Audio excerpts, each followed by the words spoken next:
Hello everyone, it looks like we are live. It looks like audio is going. I'll wait until someone comments. Also need to pull up Discord, although it's not been giving me any notifications at all lately.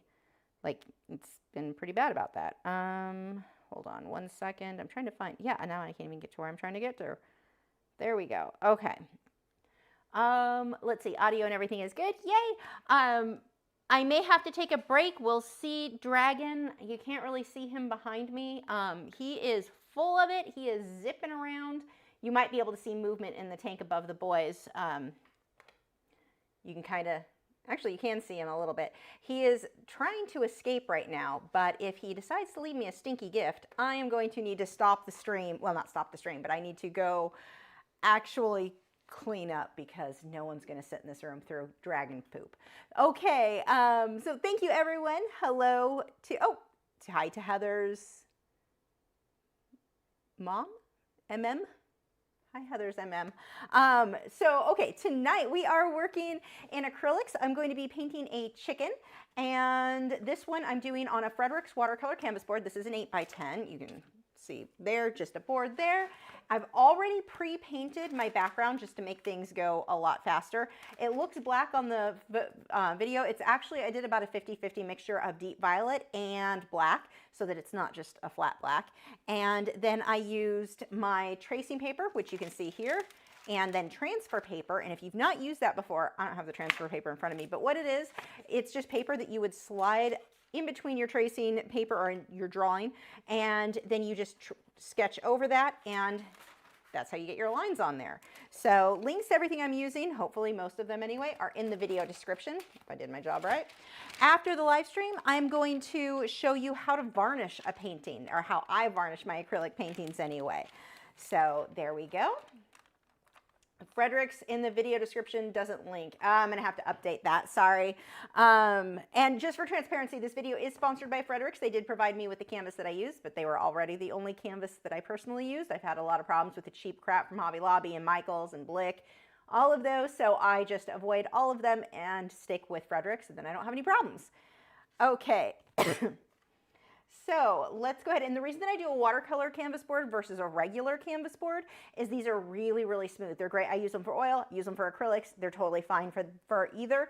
I don't use them for watercolor. I actually don't think I'd like them very much for watercolor, but for acrylics, they're so smooth, so it makes the blending that I'm going to do very, very easy. It makes the details very easy. If you're working on a canvas that has a lot of ridges, a lot of bumps, it's going to be a pain to get everything to be smooth. So your work may end up looking more rough, that grainy, gritty look, like you're painting on a brick wall, because it's kind of the texture some of those are, when it's the canvas that's the issue, not your painting technique. So some stuff to keep in mind there. And okay, I'm going to go ahead and get started. Oh, I don't have my reference photo pulled up. Hold on 1 second. There we go, got my chicken pulled up. I have named her Marguerite. And as always, if you are in the US, you can bid on this painting. You may want to wait and see if you like how it's coming out, but you can bid on this if you want to own her. The starting bid is $75. This is an 8x10 and will pop into any 8x10 open frame. And actually being a canvas board, this is even easier. You can just get a normal 8x10 frame that has glass in it, like something cheap you pick up at Walmart or wherever. Pop the glass out. You don't want to frame this behind glass. You just remove the glass, put this in its place, ready to hang. Okay.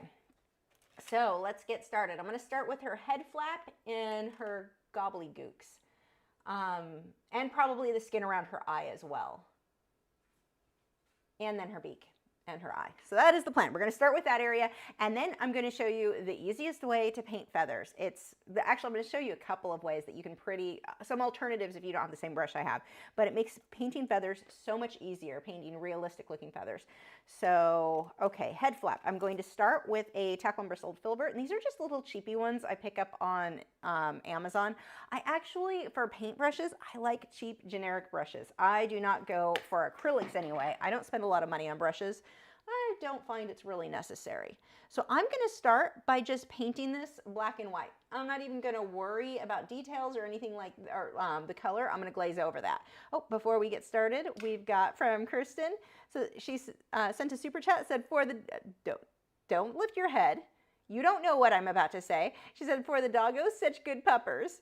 You hear that? Okay, you can come get a super chat. Thank you so much, Kristen. Oh, yeah. Oh, paper touched your face. End of the world. I know. Very scary, huh, bad cow? Oh, I know. Big sigh. See, thank you. Oh, and thank you for the slobber. Is appreciated. Okay, that's it. Go lay down. Lay down. Down. Cow. Cow. All the way back down. Gibson, lay down. Today, please. Gibson, down. Thank you. Okay. So let's start. I'm going to use a second brush. This is just kind of a stiffer round. This one is Hamburg Premier. It's actually named, oh, it's a Creative Mark. That one's a named one. I think I got those on clearance somewhere. I don't use them for much other than just blending stuff out. They're too fluffy. They would absorb way too much paint. So I'm just going to block this in with mostly white, especially on the brightest areas, and let that shade down. I'll let the background kind of show through for my shadows. So add the white. And the reason that I'm doing white and not just jumping to red, if I try to paint red over this background, it's just going, well, it's not going to be red. Red is too translucent. My background is too dark. So I need to get the white in there first so that the red will show up. Now I don't want to just jump into mixing red in with my white because now I've got pink. In order for that red to be really red, I need the white to be dry so they don't mix together, but I also need that white base so that the red will, being as translucent as it is going to show up. So you can use a round brush for this, anything that's comfortable for you. The brush isn't really important there.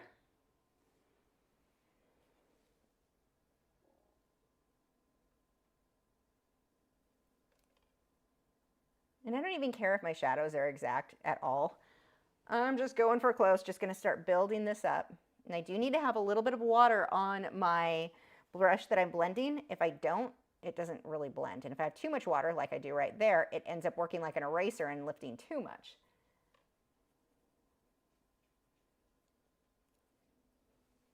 Wade, stop. I know, grass made you itchy.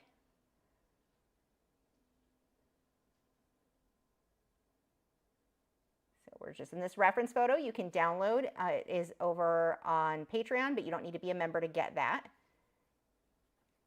And actually, if you're not a member of Patreon, you can join up for the free version, and it's still going to let you see every time I post about the reference photos for the live streams.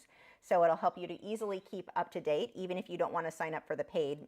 You won't get the paid lessons, but you will see when I post for the free live streams.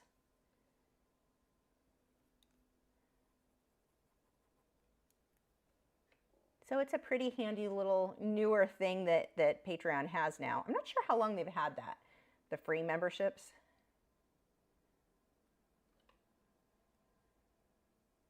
I'm just kind of blocking that in, not really worrying about perfect details, but I am watching the direction of the way the lines and such go, and I'm going to build this up. I think of this a lot like sculpting.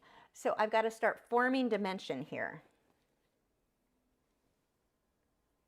Brush again has a little bit of water. I'm just kind of smudging that out. Now when I smudge this out, notice that I just do a little and then stop. If I keep blending and blending and blending, I am going to just pretty much erase everything or push everything out to the outer edge so I have a weird looking ring. You only want a little bit of blending there. Whoops, I'm screwing that up. I've been having problems with OBS not behaving nicely lately. Hold on. There we go. And if you can, if you're in any art groups, any painting groups over on any social media platform, if you can just share this video, that will help me so much. It'll help more people to find these free lessons. Because right now, most of what I'm seeing in these art groups are stuff that are like super, I mean, this is a beginner lesson, but everyone's kind of stuck on the stuff that's like paint and sip, like painting with a twist type. I would love to be able to teach more people to take their work a bit farther. A lot farther, actually.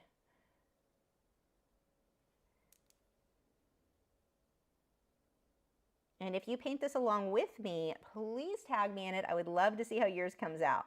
Really anything. I know I always say that at the end of the Patreon videos too. I love to see your guys' work.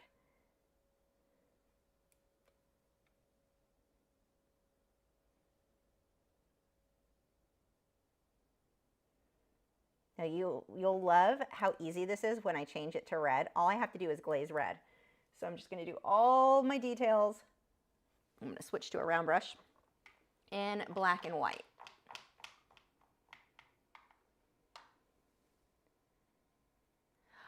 Oriole Beagles asked with a super chat, so we'll stop and give the boys a treat. Which is good because I can let this set for a minute. When will I be testing the M-gram acrylics? That is a good question. I bought them. I just haven't done it yet. That is a very good question, and I don't have an answer for you. But they're sitting in there waiting for, I have so many things I need to test that are just sitting waiting for me. Okay, you boys want a super chat?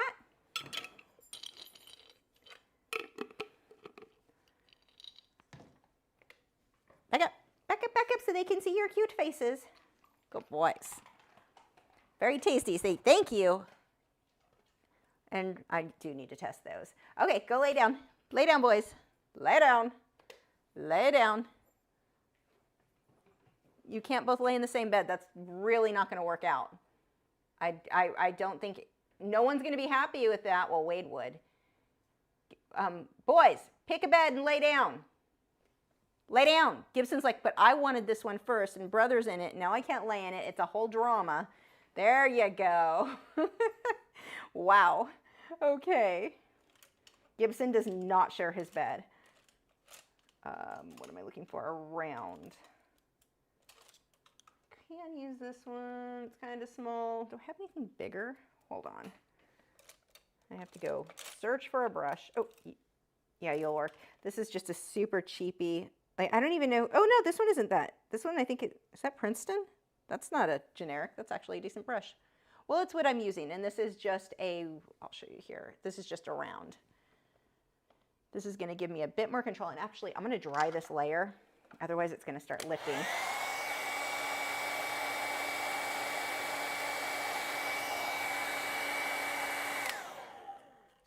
Okay. So we've got that. I'm going to do the same thing. I'm applying the paint with one brush and kind of smudging it out with a second brush. So that one I did a pretty good job getting my highlight. A little bit here. Remember, if that second brush that you smudge with is too wet, it works like an eraser instead of a blending tool. And for those of you on Patreon, I'm working on the digital painting. It's done on my Samsung tablet, but if you have an iPad, that'll work just as well.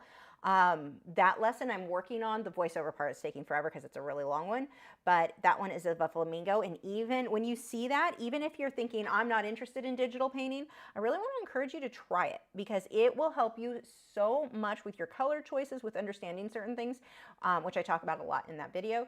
It's going to help you a lot with your traditional mediums. I know a lot of people say it and go, yeah, I don't really want to get into digital. One, it's fun. Once you get into it, trust me, it is fun. But it is so helpful for improving because of the way that you're able to easily see colors. Like you can really see what the colors are going to be and then learn from that and apply it to your traditional mediums. So I've got some lines, I've got some dots in here, just building up some of that texture. Lots of little dots to get this texture.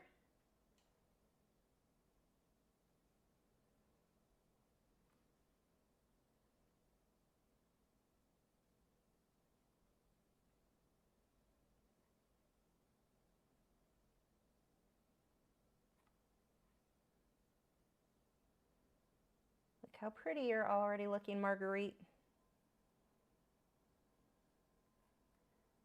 Again, building texture, little dots, little lines in there, just kind of copying. And I say kind of because it's not that, it's semi-close to the reference photo. It doesn't need to be exact. So for something like this that I need to get done in about an hour or so, I am not going to put in every detail exact, but I do want to still make the work look realistic. So I need to go for close and I need to figure out how can I get it to where it looks really detailed without spending the next 2 years making the detail exact and perfect. And a lot of that is going to come down to my lights and my darks. Just getting my values in there right is going to make a huge difference in making this guy look realistic versus just like a cartoon. We don't want him to look flat. Lots of little dots on the head flap.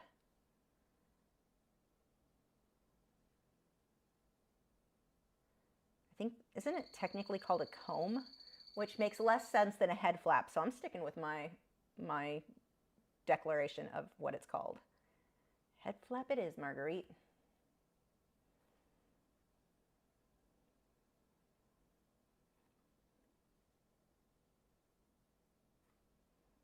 Look at all, well, you can't see that well. Hold on, I'm gonna show you in this camera. I want you to see the detail that we're starting to get, because this one always looks a little bit more accurate with the lighting. You can see we're starting to get a lot of detail in there and a lot of shading. After I get a little bit farther along with this, I'll probably need to adjust my white balance there. I think it's overexposing it.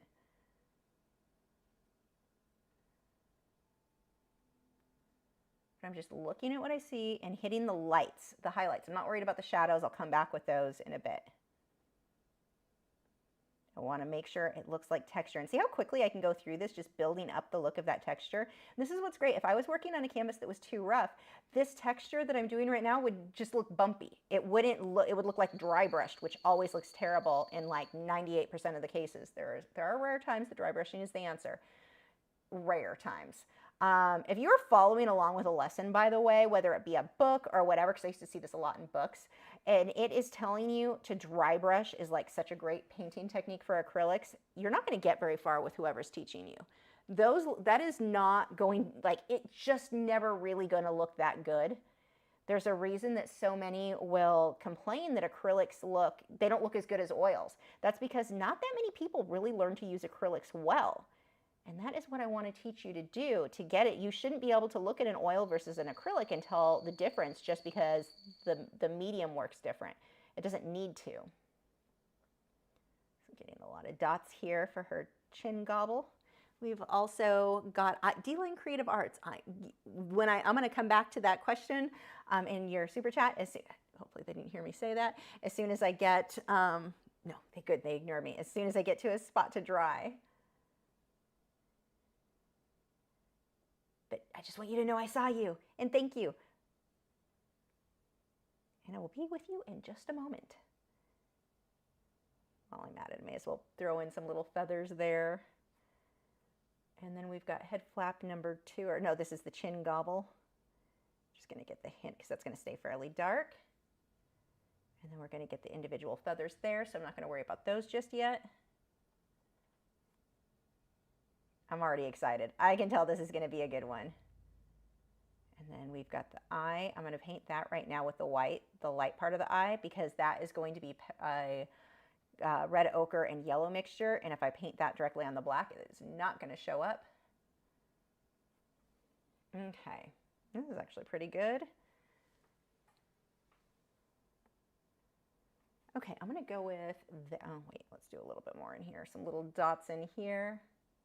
And then we're going to dry this and check out what D-Line Creative Art said, because I haven't read it all.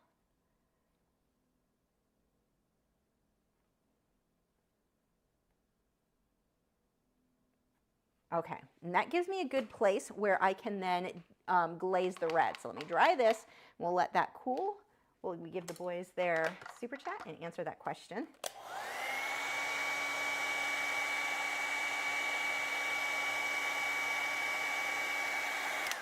The important part here is that I just want to start getting some dimension there. And let me fix the white balance. I think it's a bit, oh, it's on automatic. Let me see if I can make that not so automatic. It's not the white balance, it's the exposure. I'm using the wrong word for what I'm talking about. That's probably pretty close. We're going with that. We're going to save that. Close that, and then let's see, we've got,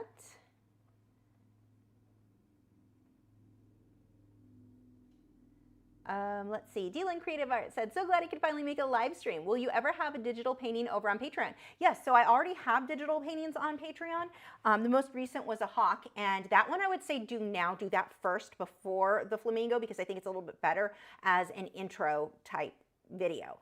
And then the flamingo I would do after, and that one I'm working on, that will be uploaded at the end of it should probably be early next week. I've got Aquashella this weekend, so getting anything done this weekend is going to be a challenge anyway, but that is coming, but there are already digital paintings over there for you.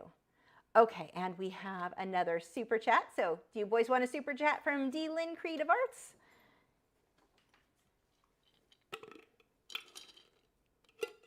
Okay.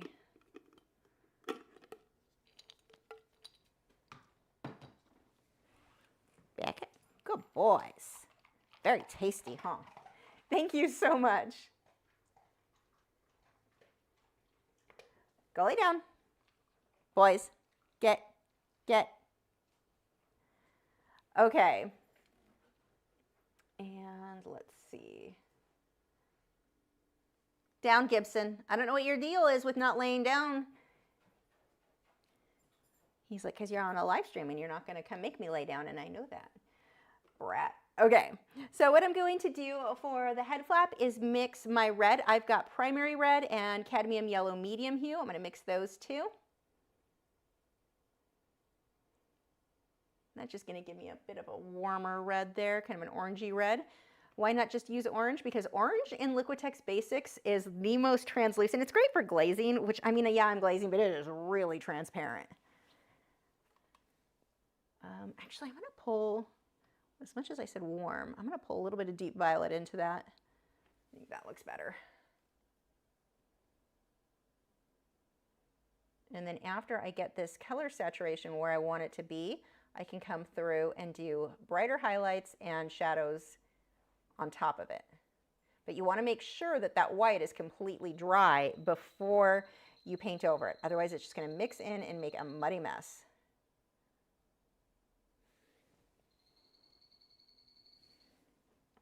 Can you hear the dart frogs chirping away in the background? I've currently got 3 of their tadpoles have morphed into little baby froglets. So I'm hoping to get them in the big enclosure with the parents in a few months. That's exciting. They're really cute. And it doesn't matter if you're using the same colors as me. You just need red and a yellow and, in this case, deep violet, but you just need something kind of close. The exact color is not important.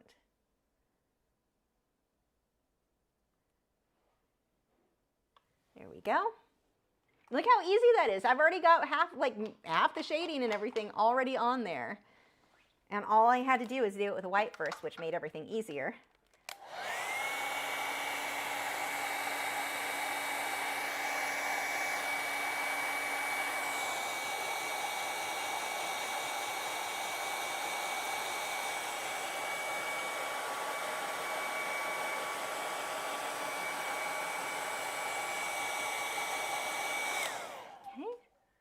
Some highlights and shadows. Then we can move on to feathers. So for the eye, I'm going to be using my cadmium yellow medium hue with a bit of red oxide. Just block that in first. That goes right over the white. A little bit more of the red oxide. And I'll have to do shading around that as well, but we'll just start with that.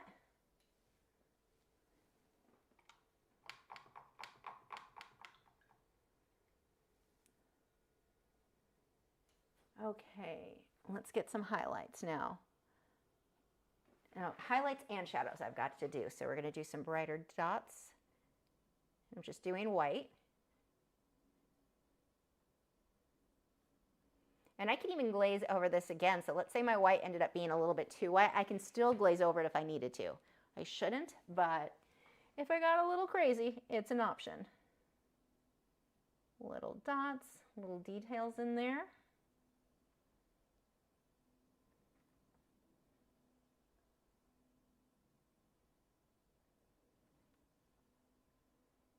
We're going to pull this one down, more of these little dots.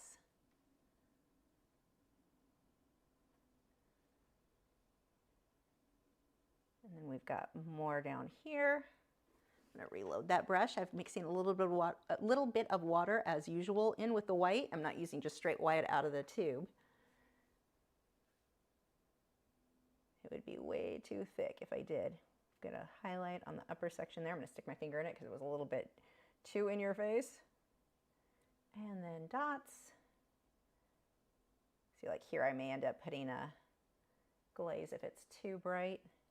We'll see. And right on the underside here of the eye, or the skin around the eye anyway. Now, if you want to get tons of detail, because a lot of these photos, I've got this one from, I don't remember if this is Pixabay or Unsplash. I think it's Pixabay. I could be wrong. Yeah, this one's Pixabay. There's so many great high resolution photos, and if you want even more detail, work larger. It's going to be much easier for you to get really big detail that looks amazing when you take photos of it and make prints or even just posting on social media. That said, if you're a beginner, I would probably stay with smaller pieces because it's going to take you a little bit before things start looking good enough that someone wants that big of a piece of your work on their wall. Otherwise, good luck finding a spot to store all those large paintings. I learned that the hard way. My mom still has them all in her house back in California. Some of them are good. Some of them are very much not. Smaller paint canvases probably would have been a better idea when I was a beginner. Plus, those big canvases are very expensive. But when you get to where you're pretty comfortable with your work and you want to start getting lots of little detail, that's when I say start switching up into some bigger sizes. Or doing smaller studies. So let's say I wanted to get all the details in the fold of skin on this girl's head. I would do just maybe the head on the same size canvas, like really zoom in and do those smaller studies. I'm just looking at my photo. Where are my brightest highlights?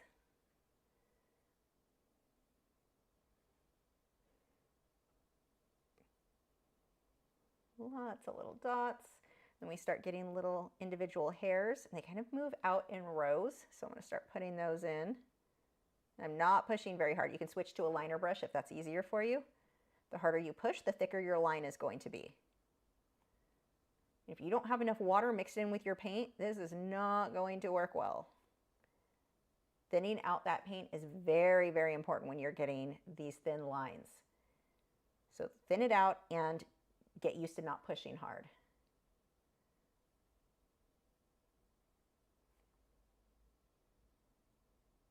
Teeny tiny short little feathers up here, and they get longer as they work out.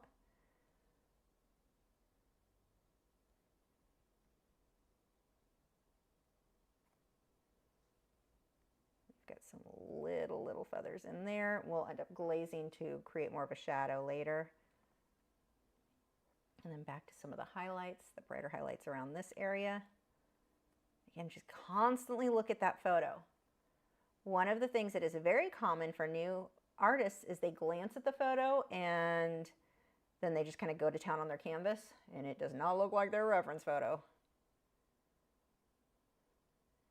And I know some of you are thinking, oh, I painted this from my head. That means it's good.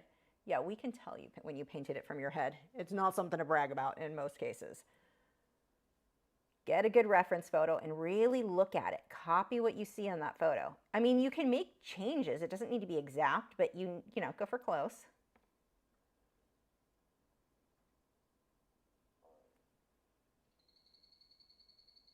Okay, I'm going to come back through with some black now. But the reason that this guy is starting to look fairly realistic already, it's the high contrast between my lights and my darks. So I'm going to go with black. We'll pull a little bit of red and deep violet in there so it's not too flat black. And I thin that with water, just like before. I'm going to pay attention to where my deeper shadows are. And the feathers go much faster. We spend a lot more time on areas around the face of animals for most projects. And kind of loosen it up as we work our way out. A bit of a shadow up there.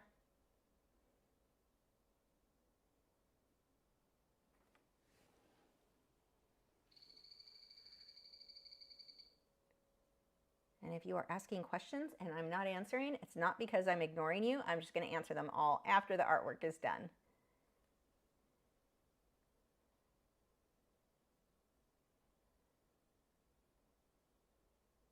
Creating a bit of a shadow on the upper section of the eye there.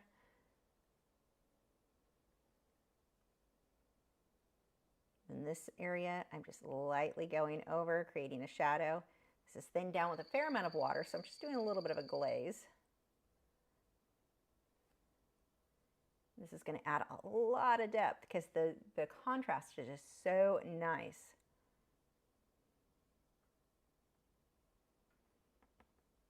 And I might define some of this a little bit more. Okay, but I'm going to leave that. Actually, I'm going to make the underside of the eye a little bit brighter. So I'm going to start with a bit of white right on this area. I'm going to let it dry, and then I'll go over that with the yellow and red ochre again. Do a little bit of a highlight up on top there. Okay, let that dry. And while that dries, I'm going to skip over to the beak. So for the beak, I want to pull, let's see, we've got this kind of brownish, kind of a cream color for the tip of the beak. So we'll just throw some color in there. Let's see, I've got my red oxide. I'm pulling a little bit of deep violet. Let's grab a little yellow. I just kind of want a muddy grayish color. Now this is too peach, the color that I've mixed, even with the black. It's just too dark. So I'm going to rinse my brush and I'm going to mix white into what I already have. Maybe a little bit more yellow. Too much yellow. There we go.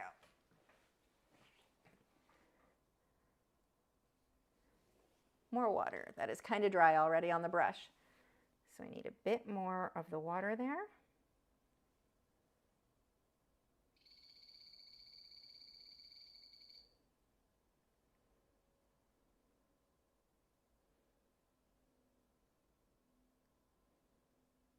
Okay, and then we get to more pink, so I'm going to pull some deep violet into that.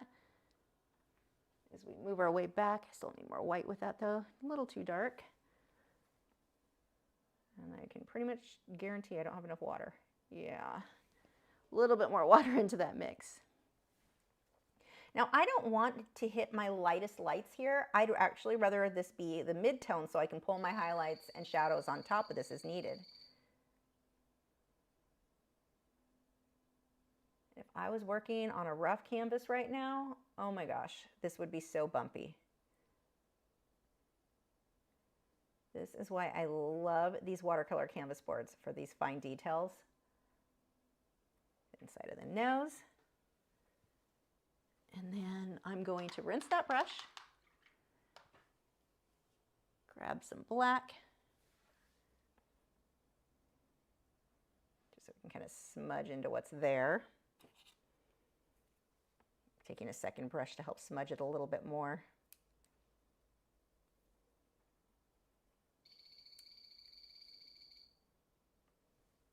And then we need the lights again for the end of the beak here. And I'm just going to smudge that in with the black I just put on there.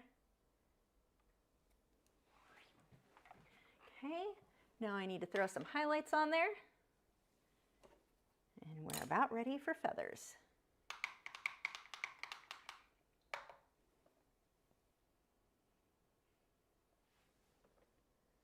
So the highlights, now I'll switch to straight white, just for my brightest highlights.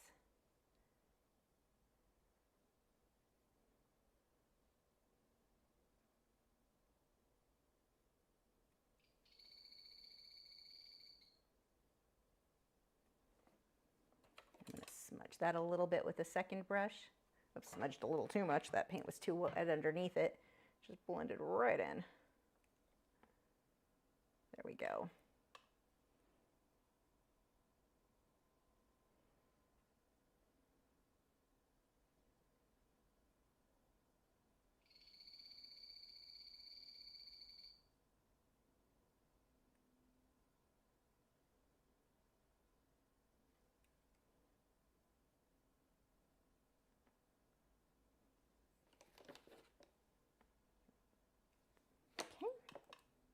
I'm going to let that set. I may come back in, we'll see if I want that tone down or not once I start the feathers. Right now it looks like it's too light, but I think that's because I don't have all the light feathers in yet. So I'm going to let that set.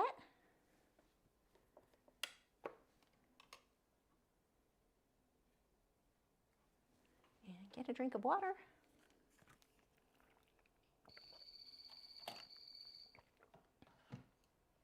I've got too much crap up on my desk. Okay. Now for the feathers. So I'm going to be leaving the background here, the darker black. I'll let that peek through a lot. a lot, and that's going to help me create the texture. Now, I want a little bit more contrast with the light, the shadows within the feathers than what the reference photo has. So that is going to help with my background being as dark as it is. Now, if you do not have a rake brush, use a tackle on bristled filbert is what I would use, preferably one that was somewhat damaged. But what I'm going for, I need to figure out where I put them. I need a rake brush. And what a rake brush is, you've got your normal filbert, the bristles, where's the camera, would be like that. Your rake brush is when they're like that. So with one brush stroke, I get a lot of little brush strokes. And this is the easiest way to create feathers. So I've got, here's one. See, it looks like a normal tackle on bristled brush, but the ends are a bit frayed. Looking for one of my, here's one of the bigger ones. I've got a few different brands. This one's a Princeton Select 3/4 inch. You can really see where they're frayed. That one is almost too frayed. I actually don't use that one as much. This one is my original gold. Who made this one?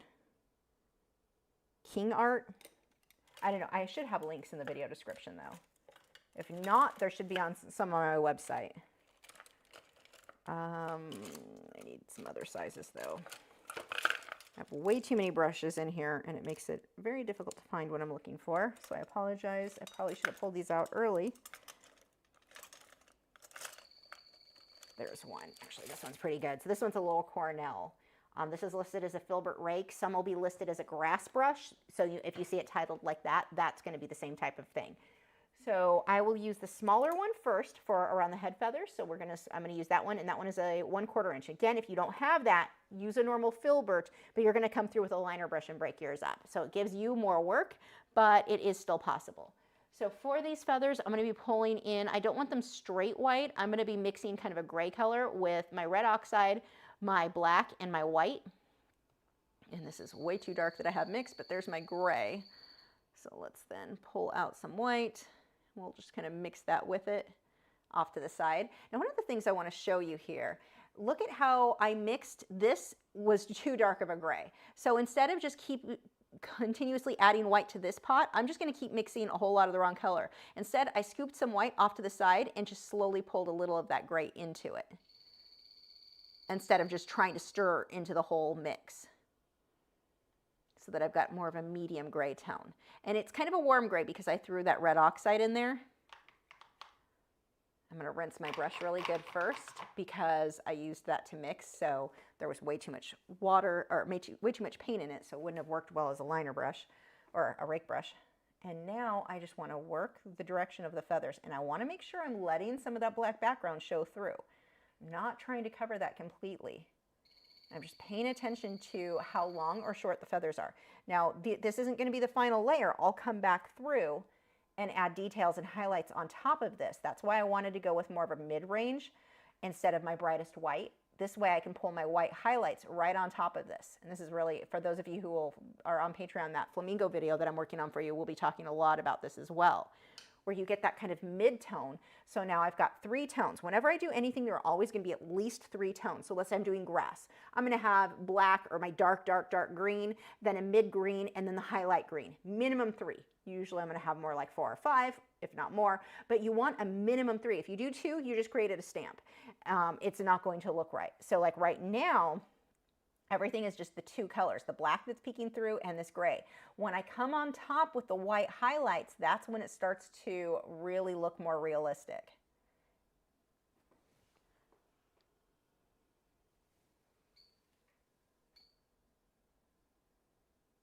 That was a weird chirp. I love the new vivarium I set up. I can't wait to show you guys the studio tour video. You'll see that a lot of that vivarium is a part of the new upgrades. But it's so cool because now from my easel I can look over and I can actually see that they're Santa Isabel dart frogs if you want to Google what they look like, or look at my Instagram. I posted them recently over there. But I can see them while I'm working now. I didn't used to be able to in the old tank. They had way too many like bushes and plants that were in the way. Now they're like more in the open. It's really cool.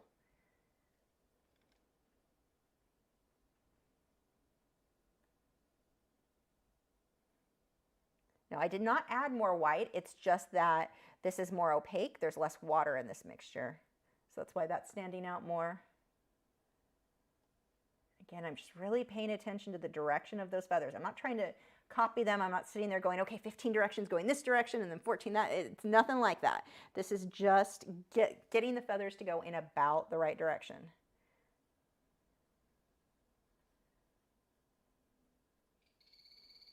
As I move out here, I'm going to switch over to the bigger brush. So I'm going to skip that for a moment. Get back over here to the smaller ones. And these, as usual, are the Liquitex Basics. And I don't use them because they're cheap. I use them because they work so well for my techniques. Being cheap is just an added bonus. I use the colors that are all light fast, so it's not an issue of not being archival or anything like that.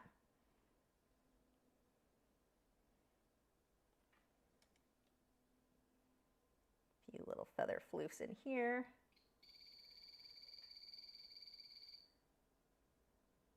But with that one brush stroke, it's a lot of little lines. So this saves me time. You could sit there with a liner brush and do all this, which will look more natural. Well, it might look more natural, depends on the artist.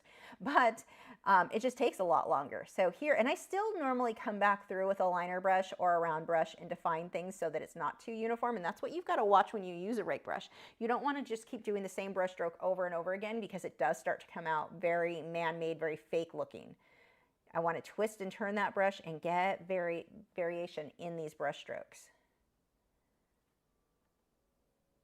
which you're going to get anyway if you're paying attention to the direction that the feathers move in your photo, if you're really focusing on that. And if you push very hard with this brush, it works just like a normal filbert, like that brush stroke there, just solid.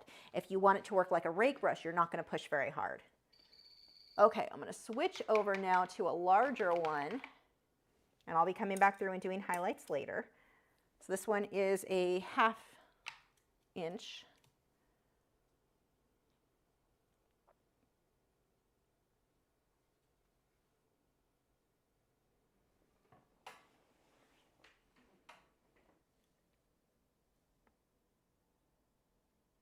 So see how now you can really start seeing being that it's larger, all those individual little lines. And that's what the rake brush does. Just a whole bunch of little scratchy lines instead of one big line, you know, or one individual. Well, it could be small, I guess, depends on if you're using which size brush you're using. But see how I'm leaving these clumps of black showing through? And that's what I was talking about earlier. I want mine to have a bit more contrast with the shadow there than what the reference photo has. I'm going to leave more of that because I like how that looks.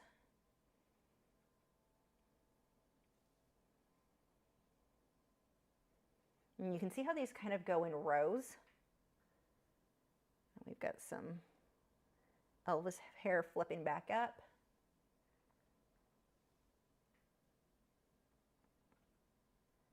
And this is the same method that I use for fur, like if I'm painting a tiger. Fur and feathers are very similar. You just have to watch what type they are. If it's really close to the body, if in this case, this is a super floofy chicken. So this would be very similar to let's say a tiger that has a lot of floof versus a greyhound that has really short hair. We wouldn't put this many in, like we wouldn't want it to look this floofy. We wouldn't want to leave the deep shadows in between.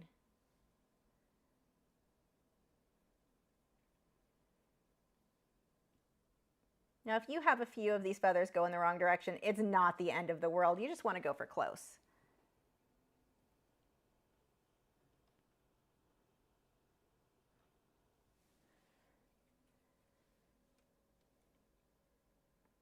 And I know what some of you are thinking. We want the reference photo on the screen. I know you're thinking that because enough of you complain about that. That being on the screen, if you are following along with me, that reference photo being on this screen is going to be super tiny. You can't see anything. That's not what you need. If you're actually painting along with me and you have a reference photo, you need it blown up big. So either print it out, put it on another part of your computer screen, something that you can control and zoom in and see the details. If you're serious about trying to paint, you don't want this on my screen. You want it on your screen somewhere larger than anything I can do. I've had people tell me that they think I should remove the dogs from the video, which that is not going to happen, and do the reference photo there. Okay, that size is really, really small. Like you're not using that to see what you're doing there. Just go download the reference photo. Link is in the description, and you can put that anywhere on the screen you want. And then it can be a proper size to paint from.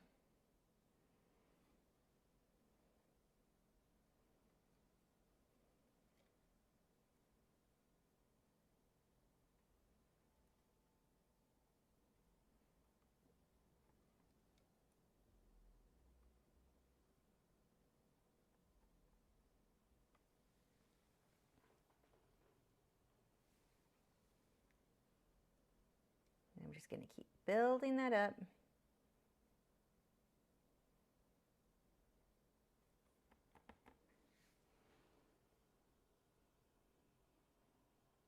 If you don't thin your paint out with enough water, the rake brush will not work. Same as with a liner brush. You've got to thin that paint with water for it to work.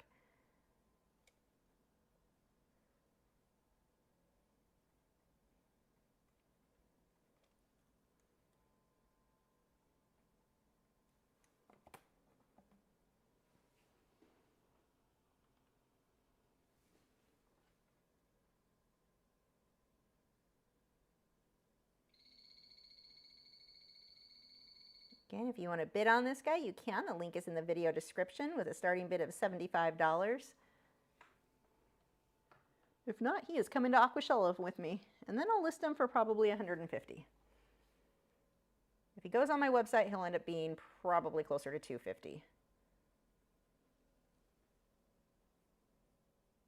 Assuming he comes out good, but he's already going well for this stage, so I have no doubt that this will be good.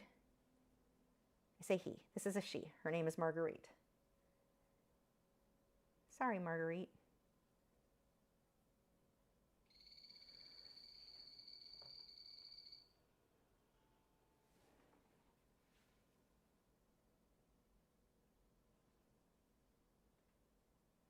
Get the hint of some feathers, some less floofy feathers in here, so I'm just going to hold the brush to the side and kind of get those blocked in.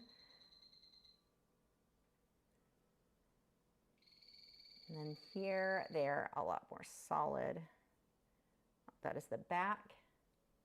So then we have the wing here.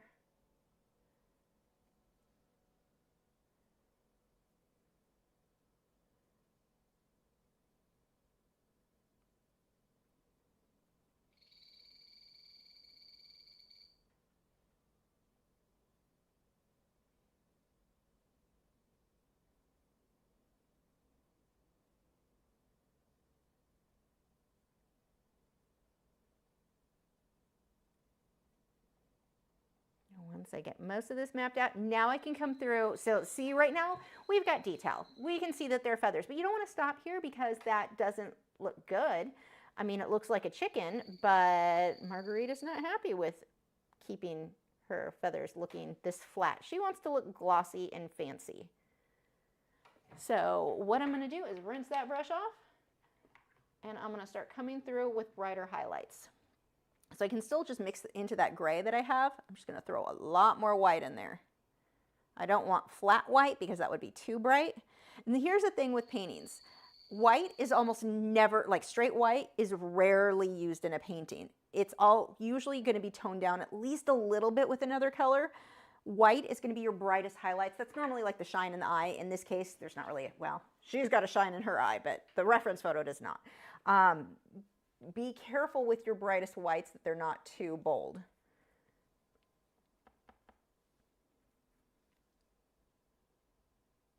But this area needs to be a lot lighter. I started with way too much paint on that brush, so it didn't work, so I had to wipe it off and reload it.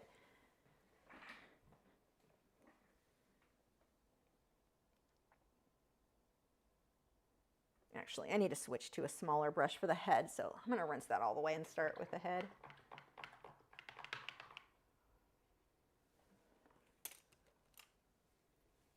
So back down to the smaller brush so I've got more control.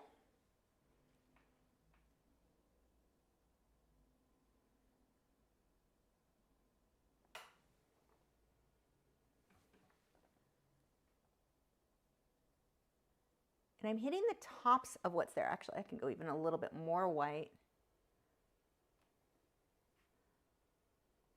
It's still toned down a bit. It's not straight white.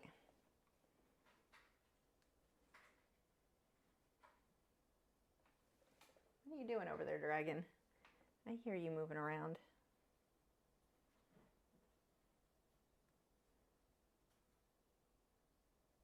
I'm holding the brush to the side to get long, thin lines, which would be very similar to a liner brush, but I can be lazy and don't have to actually get a liner brush out for that. I think Dragon just put himself to bed. Into the cave he went.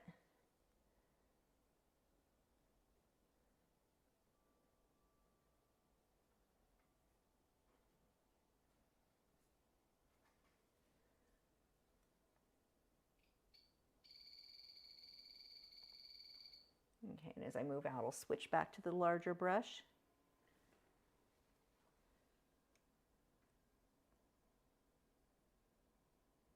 See, I'm getting the ends of a lot of these.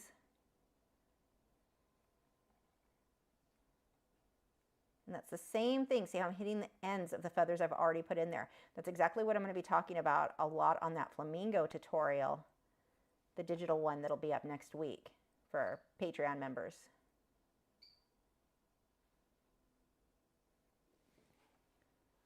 Speaking of Patreon, if you want more lessons that are going to take you so much further with your art than just beginner stuff, you can sign up. And I do have beginner stuff. I start with beginners, but you are going to go so much further with these lessons. I've got over 400 available over on Patreon in multiple mediums.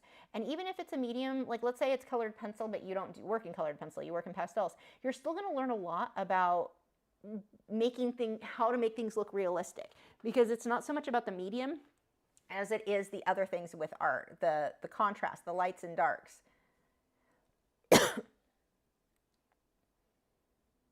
And there are, for as little as $6 a month, I've got over 400 lessons because I have been uploading them over there since the end of 2014, so almost 10 years now. So more lessons than you're going to get anywhere else. I can keep you busy for a very long time for $6 a month.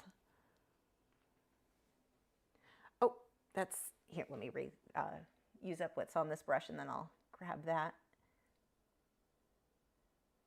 Highlights right around the end here.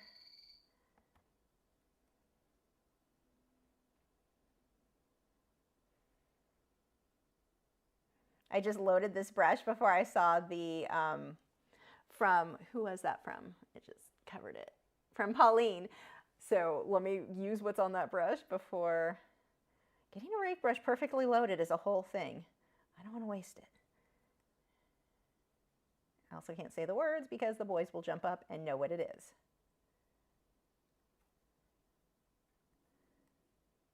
And see how I'm leaving a lot of the darker gray too. It's not just flat one color anymore, you know, the black up against that. Oh, almost reloaded. I didn't want to do that.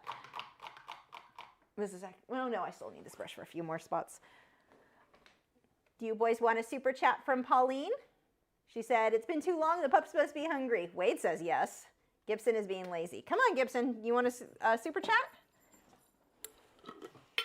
Yeah, huh? This is going to be tasty. Back up so they can see your cute face. Oh, there's one too many. You can sit there for now. Back up. Good boys. That's very tasty, huh? Say thank you, Pauline. Okay, that's it. Go lay down. Down. Down. You think they would know by now that it's like you had it, now go lay down right away. No, they just stand there thinking maybe there will be more. Brats. All the way, Gibson. I don't know what your problem with laying down today is. Okay, so I'm still using the small brush to get these little hairs in here, or I say hairs, but little feathers. Again, twist and turn that brush. Get some variation so they're not all too uniform.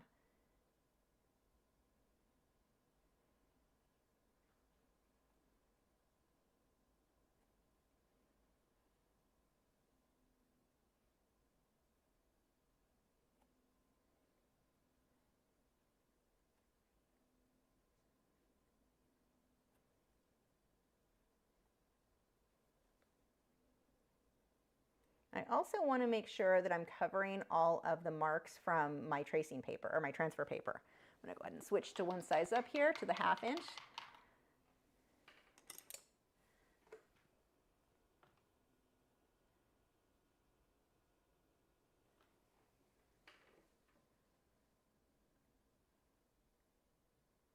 It's a little bit too wet. I'm just going to touch the brush to my paper towel and then reload it with some more paint.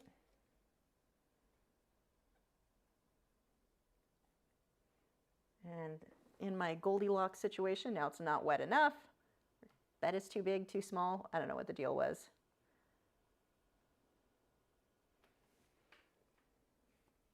Chicken's being picky is what it is. Too much water again. Oh my gosh, I'm on a roll with that. There we go. That's a nice one.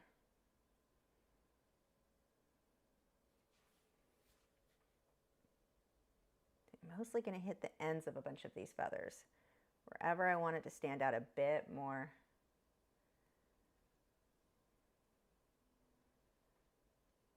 A lot on the outer edge here.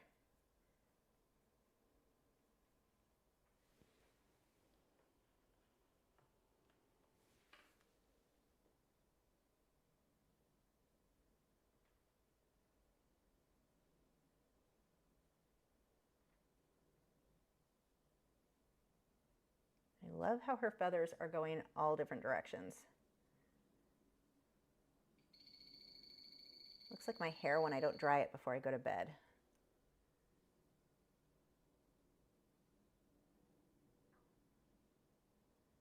I can relate, Marguerite. You're still beautiful. It's okay. Just have to comb you out in the morning.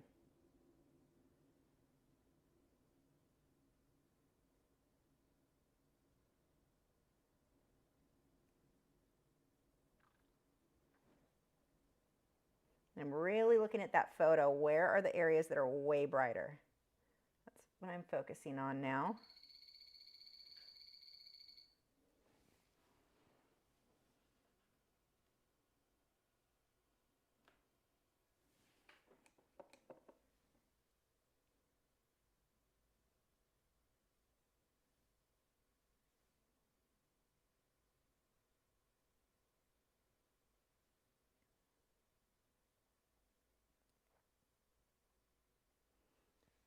Python said, can I do that white underpainting thing in oils, or would that be using too much OMS? Well, I don't use OMS to thin my paints at all. I actually use liquid. So you could, as long as you're, I mean, you have to keep it at it's such a thin layer what's underneath it. You don't want a thick layer under, because when you're using OMS, you're creating a thin layer. So you want fat over lean, so it would almost be the reverse, because I'm putting these super thin layers on top of other paint. So I'm not sure. I would personally, if I was doing this in OMS, or not with OMS, with oils, I could still do the same thing, but I would be using liquid, not OMS, to thin the paint. And they have the fine detail liquid you can use too that is great.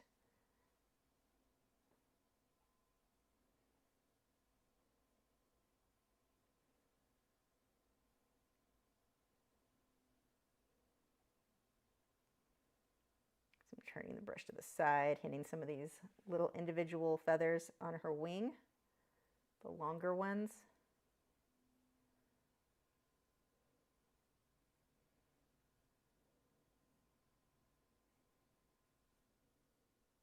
You know, when I work with oils, all of my layers are, I don't really worry too much about the fat over lean rule, because all my layers are about the same. But being that you're putting, like, that would be super thin, so I think you might run into issues using OMS for this stage. Unless all your layers were that thin, but that's probably not the case.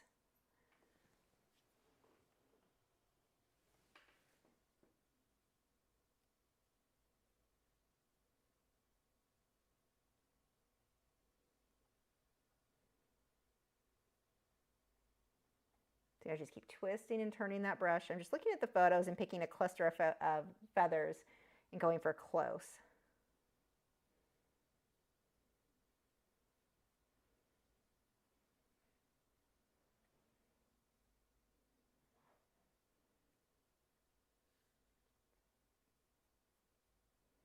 I'm using less and less water, and I'm pushing a bit harder for the areas as I move up here where it gets a lot lighter. And I'll end up glazing to tone some of this down in the shadows.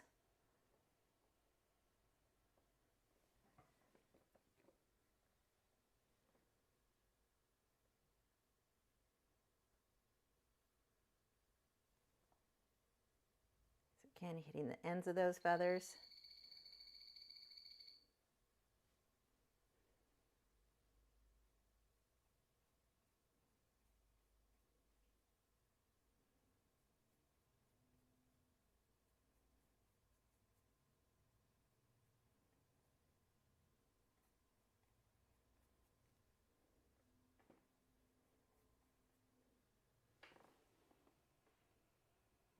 I'm going to go with more white.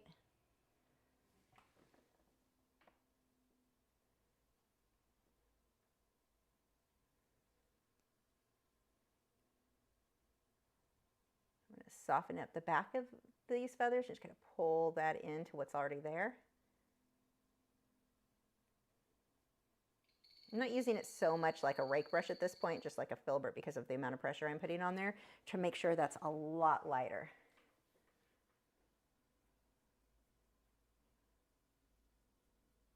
This is also going to start softening up some of my brush strokes that were a little on the harsh side.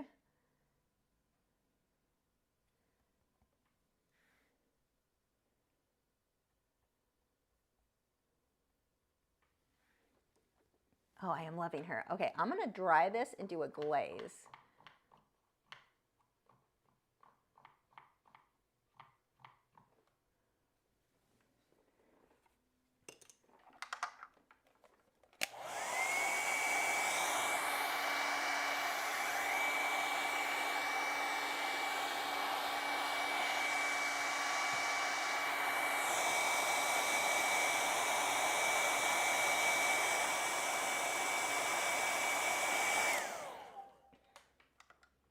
Okay, make sure that's all the way dry.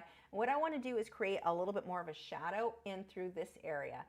And I want it to be a little bit, I'm going to go with a bit more purple. I'm actually going to glaze little bit of my red oxide around here.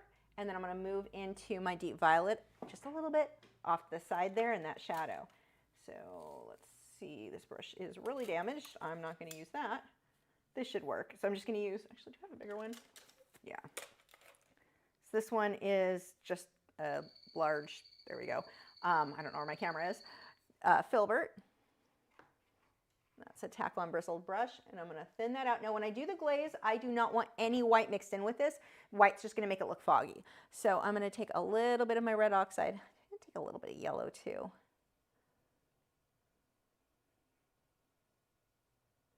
There's a lot of, actually I'm going to rinse that and make sure I don't have any chunks of paint on there. And then we've got, now it's too thin, honestly. I have to remix. I pulled too much water in there when I rinsed the brush. There we go. I'll just dab that on my brush to make sure, or my paper towel. Yeah, we're good. It's not too heavy. So I'm going to use two brushes. I'm going to apply this. Actually, I'm going to get this slightly wet so that it'll, I'm using a fine mist sprayer, and I'm just lightly misting that so that this is not going to be too crazy dark, and it'll blend out smoothly. Actually, being that I wet it with that, I can use a normal mop brush to blend it.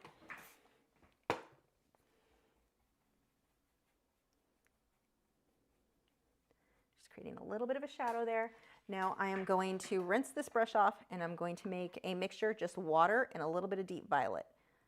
Blue would also work, but because I use deep violet in my background, that's what I'm going to go with. Actually, I'm going to go with a little bit of black too.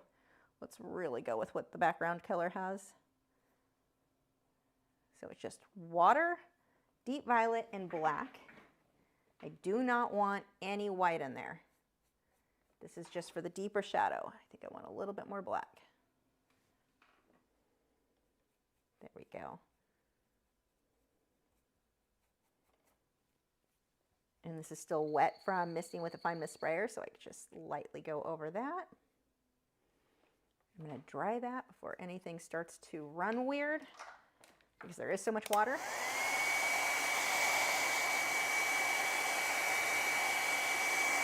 I'll show you in just a moment. This looks so, it's being a little bit overexposed, so you don't really get to see the amazing, like, oh, the shadow looks so good. I'll show you on the other camera in just a moment.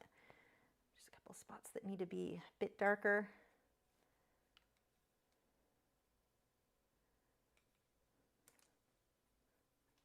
brush just to smudge that out a bit.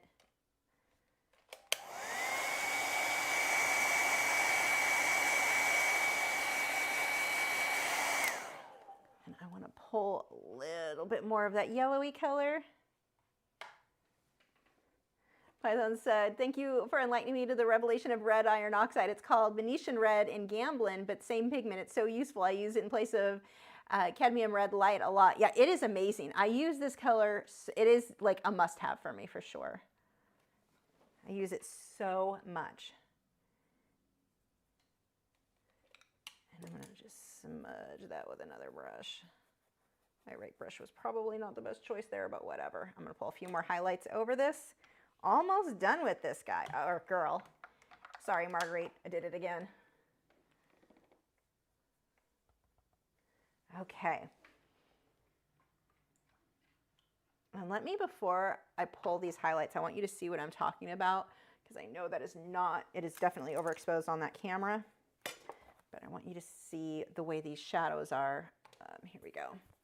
So you can really see now the shadow under the neck and how it fades from the deep violet and then over into this kind of cream color. So it gives us a much more natural look than just the white and grayish tone that I had. But I'm going to put a few more highlights of white and then we will be done.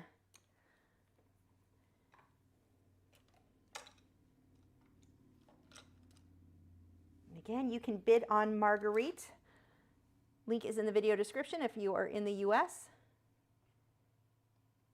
You know what surprises me?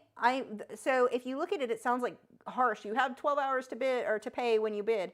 The reason I did that was so that I could let, if the second bidder wanted it, if somebody flaked. I've only ever had one person flake that bid, which was kind of nice. I probably just jinxed myself, but you guys have been like, people who watch the live stream, like it has worked out really good. It's always been very honest people who bid, so that's been great.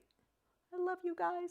I thought it was going to be a problem because on eBay, that's a problem. People bidding and not paying. Just a few little highlights.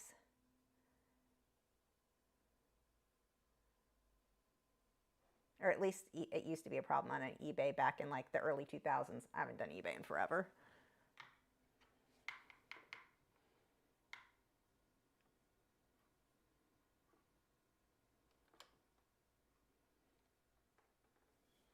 I don't think anyone's bid on her yet. So $75 starting bid, or like $150 at Aquashella, or $250 once she's on my website. I mean, technically she's on my website now, but only as the auction.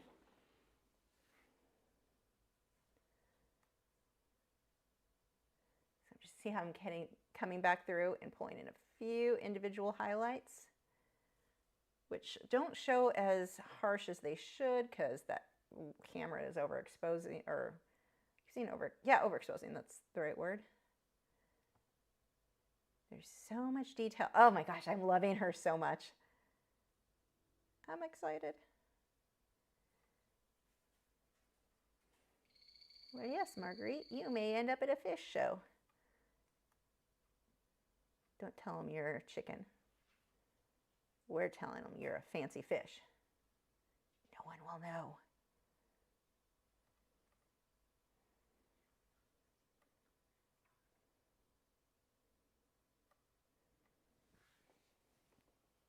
And I'm doing much thicker white paint for some of this now.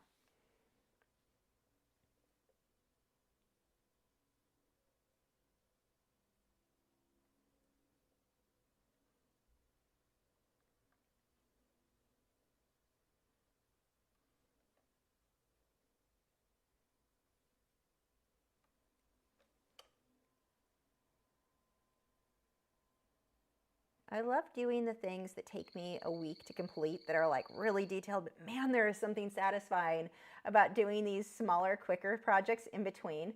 I think that might be part of why I don't get burnt out from doing art, because I love doing these little quick projects. I say little quick projects, she's awesome. I don't mean to discredit you or lessen your value there, Marguerite. You're a beautiful chicken. But there is definitely something satisfying when you've been doing some projects, like especially if you're a pet portrait artist or portrait artist and you're taking a lot of commissions, doing a few little things for yourself, just little fun things that you're not overly stressed about. It is really, really satisfying, like instant gratification sort of project. That's why as much as I like talk about the paint sip style paintings, like you're not really going to improve with them, I think it does something though, doing something that's simple in between your bigger projects for your mental health of not getting burnt out on things.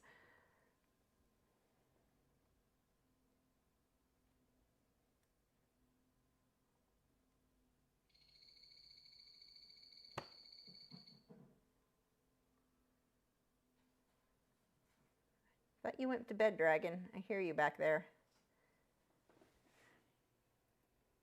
Or are you just squishing yourself into your leaf litter? You're making a lot of noise, whatever it is.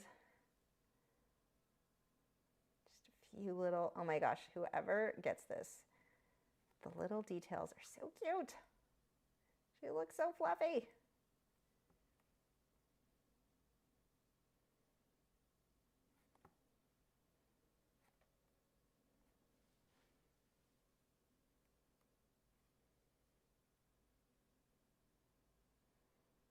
Just a little bit on the shadows. I don't want too much. But look how the contrast there. It just looks so pretty and it gives it so much depth. Pulling these bright highlights, just a few here and there. If you've got questions, leave them now. I'll be answering them in just a moment.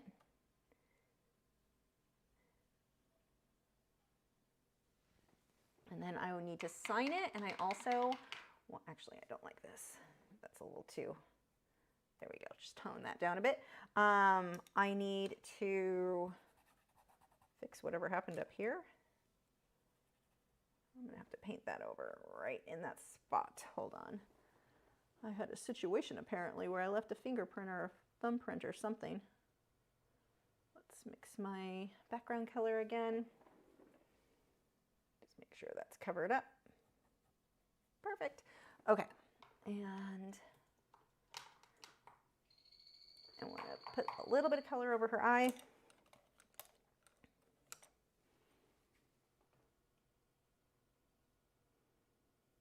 Don't close your eye, Marguerite.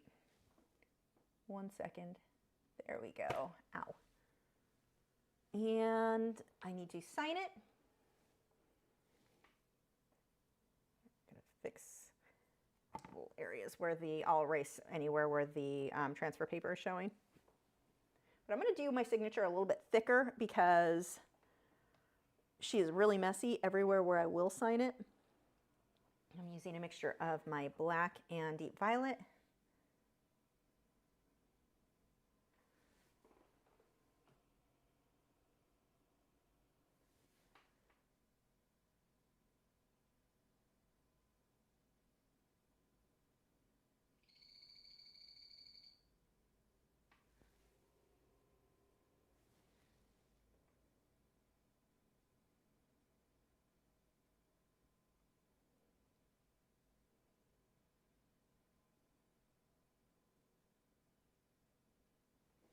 Okay, and if I want that to stand out a little bit more, I can take white,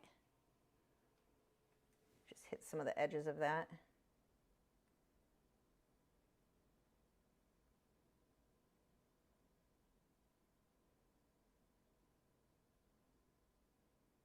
There we go. Let me show you what she looks like. Oh, I love her. Let me show you what she looks like in better lighting. I'm so excited. She looks so cute. Look how good she looks. I wish I could get the lighting to look this good on my easel. Like, I think it'd be too dim for me to see what I'm doing. There we go. So there is Marguerite, finished chicken. Again, if you are in the US and you want to bid on her, the link is in the video description, starting bid of $75. If she does not sell tonight, I'm going to take her with me to Aquashella this weekend, where I will list her for $150, and if she doesn't sell there, she'll end up on my website for $250 until she finds her proper home. So if you want her at a deal, this is the time to do that. And yay, I'm so excited. I love how she came out. Okay, now the next thing I'm going to do is show you how I varnish these paintings. So I use a high gloss varnish. Let me close this because this is actually what I'm going to do it on.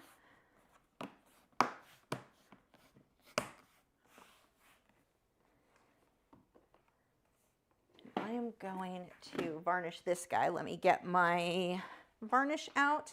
I'll show you the tools that I use. I did not put this in the video description. I failed. You can find the links on my website though, lachri.com. Under supplies, it should be there. Okay, so I use two things. One, my Liquitex high gloss varnish, because I prefer a gloss, and a sponge in front of my face so you can see it. Sponge brush. There we go. One of these little crafty sponge brushes. Now we're going to head over to this guy. That looks terrible under this lighting, but whatever, we're gonna, wow, what happened to you? Hold on. Let me see if I can fix that. I don't even know what's happening with that. You are having some challenges. Not zoom.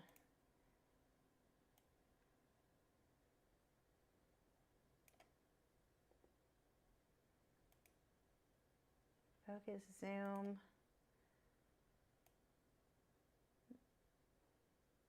Let's see if I can get that to where it will kinda, I don't even know what's happening to you right now. So this is a cichlid fish. And he's having some challenges with the color. I don't even know, is white balance my problem? It is definitely part of the problem. There we go. That was actually probably my biggest problem. Okay, close enough. Also, before we start, Patty says, just gave my dog a treat, so the boys deserve one also. You hear that? Wade's like, I heard it. I'm a bad cow and I would like a treat. Do you want a super chat? Come on. Thank you so much, Patty. Oh, I almost dropped them. Oh, you almost got a whole bunch of super chats. I may have also thrown my back out trying to catch those. There we go. Good boys. Thank you, Patty. That's a pretty good deal. They get one, so you get one. I like it. Okay, go lay down. Lay down. Down. Down. Okay. Thank you so much, Patty. So what I'm going to do for, let's switch over here. There we go. Color's good enough. It doesn't really matter. I am just going to pour my liquid, or not my liquid, my high gloss varnish right on the artwork. Now it's important that the artwork is very, very dry. I do not do this on artwork that hasn't sat at least overnight, even if it's dry to the touch. And I'm just going to spread that out from there. And if you've got a painting, this is really common with anything with, especially Liquitex Basics, they dry very flat.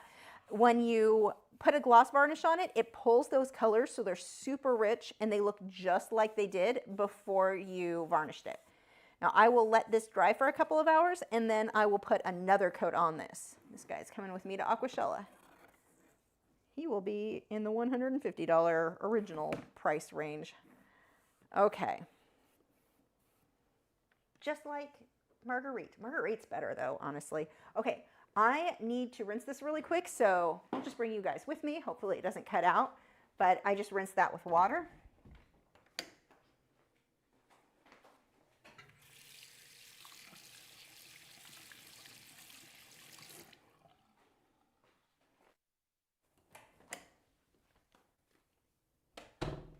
Now, what if it's a bigger canvas? Same thing. I do the exact same thing for varnishing any painting. Same tools, same everything. You can use the bigger sponge brushes. I use the small one. It works for me on everything. I prefer that over the spray varnishes. The spray varnishes are very hard. First, I can never get the gloss as high as I want. I want super glossy on my paintings, and this is definitely, the Liquitex is my favorite.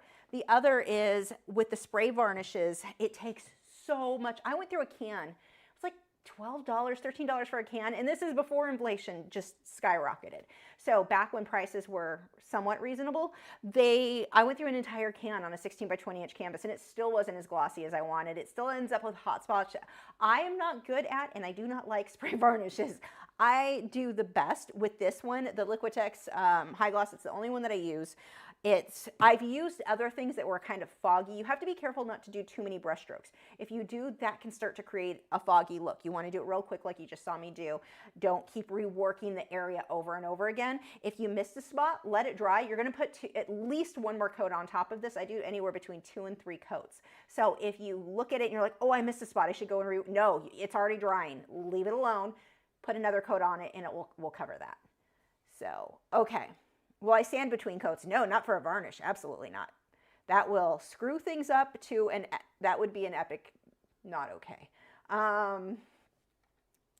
That you're thinking gesso. Gesso we do, but once paint is on there, if you sand it, it's going to remove the paint too. So we don't want to sand. Okay, let's see what questions we've got now. Okay.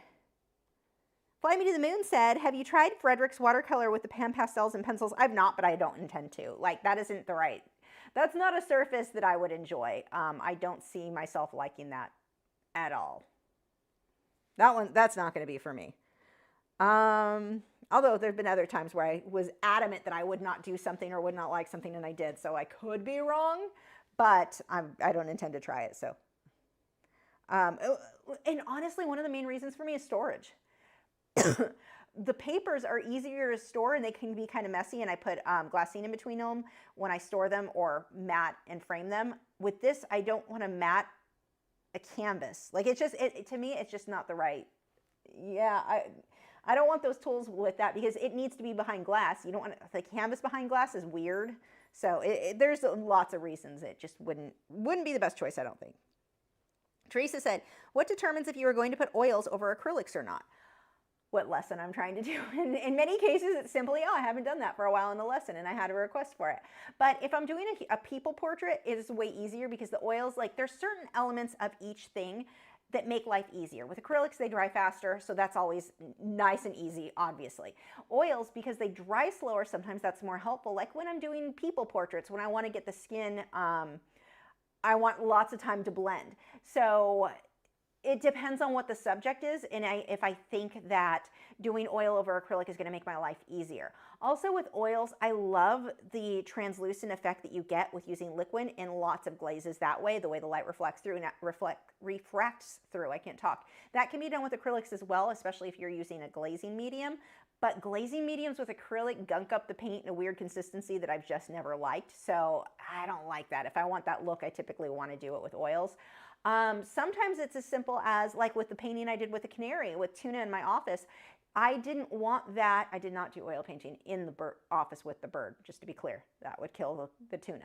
But with that painting, I wanted to change all the colors, and it was big. So if I had done that with acrylics, the dry time was going to make it a challenge. That would be so much easier to do in oils than acrylics, and that's why I decided to go over it with oils, just to make it easier. I originally planned on that being all acrylics, but because I wanted it to be done faster, but just because I didn't like the way it had come out and I wanted to change all the colors, that I knew, because the dry time with oils would make it easier. So it really comes down to when I'm looking at a project and I think my life is going to be easier if I do one versus the other. Like I have a horse portrait I'll be doing sometime soon, and I need to go take photos of him, my tax lady. But for that horse, I will do oil over acrylic. For portraits like that, I usually prefer oil over acrylic, just because the way that I can soften certain areas out very easily. I can get like the sharper detail with acrylics and then soften a lot of it out very, very easily with oils. Can that be done just with acrylics? Yeah, but I also know it's so much easier with oils. Plus oils smell really good. So there's that. Sometimes I just want to huff paint. But yeah, those are some of the reasons why I decide one over another. There's lots of different reasons. Sometimes it's just what mood I'm in. Heather said, is the color of white PW 4 or 6? I have no idea. It's just titanium white. I don't know. Jason said, I don't even know what those are. Is it possible to put more definition in the artwork, like do the lesson for an hour and a half and only half an hour for the questions? Yeah, I mean, it depends on what the project is I'm working on. I do that sometimes. There have been lessons that need to go longer. I'm going to work on it until I feel it's good enough. That's what determines. I mean, I try to get about an hour, but if it goes an hour and a half, I'm totally okay with that if that's what it needs. But like in this case, like with the chicken, I hit my goal. Like this was the goal. I wanted a softer look. I didn't need more details. She's actually got a decent amount of details in there, but I don't feel that she needed more details. I don't think an extra half an hour is going to take her from looking like this to hyper realism. 30 minutes, not going to make the difference there. If I wanted to really like this is the look I'm going to get for an hour, or if I'm going to get it for an hour and a half. Like, it's not that big of a difference. If let's say I wanted to make her look as realistic as the flamingo, for example, the one you can see the flamingo over on Instagram, or the links that I just did in colored pencil. If I wanted that level of realism, like more detail, that's not adding an extra half an hour. That's adding an extra 8 hours. So that half hour, 30 minutes is not going to make a difference. But like, as far as the live streams go, if it takes me an hour and a half, I actually kind of prefer that, because sometimes I run out of questions and then we stare at each other awkwardly for the last half hour. So yeah, if it takes an extra half an hour and I think it'll make the piece look better, I already do that. So Python said, how is the bald eagle painting planning coming along? I'm very excited. I have a big canvas primed with gesso and a wash of blue oil paint that I plan on using. I have not started that. Evelyn said, do you feel people portraits can be done as well in acrylics as oils? Yes. There are artists, some of the best portrait artists work in acrylics. Personally, I enjoy what I get with portraits from mixing both with oils, the way that they blend. I like it better, but it can be done with acrylics. Sorry, my eye is driving me crazy, itching. Yay, allergies. But yes, absolutely, acrylic paints. Gosh, there are some artists that I can't think of his name right now. I follow him on Facebook. One of the only good things about Facebook. But oh my gosh, itchy eye, please stop. Probably should get my finger out of my eye, huh? That's probably not helping matters. But his stuff is hyper-realism, where it looks like it's more high definition than a regular photo. Like, it is incredible, and his are acrylics. So yeah, it is absolutely possible. Deborah said, if I do your links, will the Fabriano hot press watercolor paper be fine? Yeah, the links I did on the Fabriano, I don't love it, and I talk about why I don't love it in that video, the newer paper, but that's what I used, and it obviously, I mean, it came out fine. It just takes a little bit more layering to get the color saturation than I would on Arches or the old Fabriano. Making weird duck sounds over there. Who was that? Wade is looking at me. I think that came from him. Let's see. Patty said, if you choose another background color, I assume that you need to go in with the blacks on those feathers to create depth. Is that correct? It depends. I mean, let's say I did a light blue or like a medium blue color. I would just leave the darker shadows on that guy as a medium blue. I might come back through with some black because this chicken does have some black feathers in here, and I just let the black background show. But like all of this area, besides the areas that get the darker black or gray feathers, I would have let the blue be my deeper shadow in between. So it depends on what it is. To have this much black that I left in the deeper shadows would look weird against the light colored background, like really weird. It'd be too much. So it depends on what the background is. I want to pull whatever the background color is into the subject. No, I do that. I'm not even showing you what I'm pointing out. So like these feathers in here, there are black feathers, so those would have to be painted black. But the shadows like these are the ones where I would leave whatever the background color was. Light blue, medium blue, purple, whatever, that's what I'm going to leave those shadows as. I might take a little bit more black mixed in with that to deepen them up some, but I wouldn't leave them this dark. I think it would look weird and too much contrast. This works because my background is so dark. That was a good question. Teresa said, live streams are not put on the Patreon. Can they be? Live streams are not put on the Patreon. What do you mean? I mean, I have the link. So for Patreon, I have the link usually for the video. I have the reference photo there, but they're public, so you can find them over just on YouTube. They're not, I don't take them down. They stay up on YouTube now. Originally, I had planned on taking it down and uploading the edited version, but I didn't end up really doing that much. And so they're anything from the last year, 2 years, all those live streams are still available on YouTube. If you go to youtube.com/Lachri, so just my homepage, and then click on lives, you can see all the lives. So you're good there. Art Therapy for You said, do you have any issues with canvas boards warping? It depends on the canvas board you use and the size you use. So any canvas board, the bigger you get, the more it's going to be prone to warping. Fredrix, the least of all of them that I've experienced. Sorry, my wire for my mic is trying to escape. But the small ones like these, the 8x10s, these, I have never had these warp. The bigger ones, Yeah, those can start to warp a little bit with Fredrix. Not bad. If you put it in a frame, like an open frame like you would need to, it's going to flatten it out and you'll be fine. The cheap stuff from Hobby Lobby, from Michaels, any company that's making their own generic ones, those warp like tacos. Oh my God, they can get so bad that they're not even like sellable. They're horrible. So it depends. But the bigger you go, the more likely it is to at least slightly warp depending on how you store. If you store it flat, you're fine. But, well, at least with Fredrix. But the other ones, they just like to be taco shaped. So you're kind of screwed with those either way. They're going to be much more, even the 8x10s will warp with some of those. So it's just very hit or miss. I don't trust my artwork on them. But Fredrix are the only ones that I do trust, and smaller, ideally. Again, you get up to the 16x20s, and I feel like if I frame it, if I put it in an open frame and I sell it that way, I'm not worried about it. The buyer doesn't get something that's already warped. But if it's been in storage and kind of leaning weird, it might warp a little bit over the years. Not usually very bad, though. Not with Fredrix. It's really bad with the other brands. Oh my gosh, stop. What? Hold on, I'm fighting with my app. There we go. Python said, okay, we answered that one.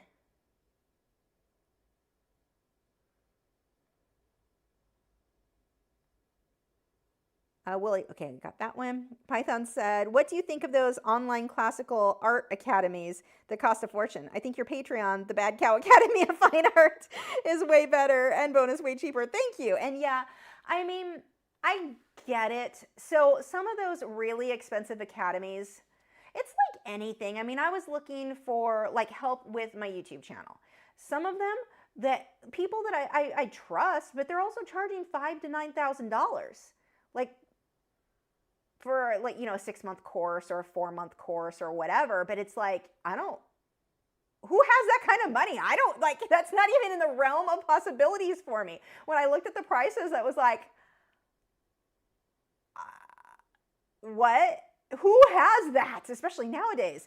But I ended up finding, like in my case, I found vidIQ, and I've been getting coaching from vidIQ that is, I think, way less. I think I'm paying $100 a month right now. I am getting so much value from that for just a fraction of what these other companies are charging. And it's one-on-one coaching where I'm asking my coach questions. He's answering. You know, I basically get one question, 1 or 2 questions, whatever. I can ask however many questions. But I message him once and he'll answer me back once a day, Monday through Friday. Worth it. And he's wonderful. Like he's helping a lot. I'm working on thumbnails. I'm really bad at thumbnails. I'm still not great at them, but I'm working on it.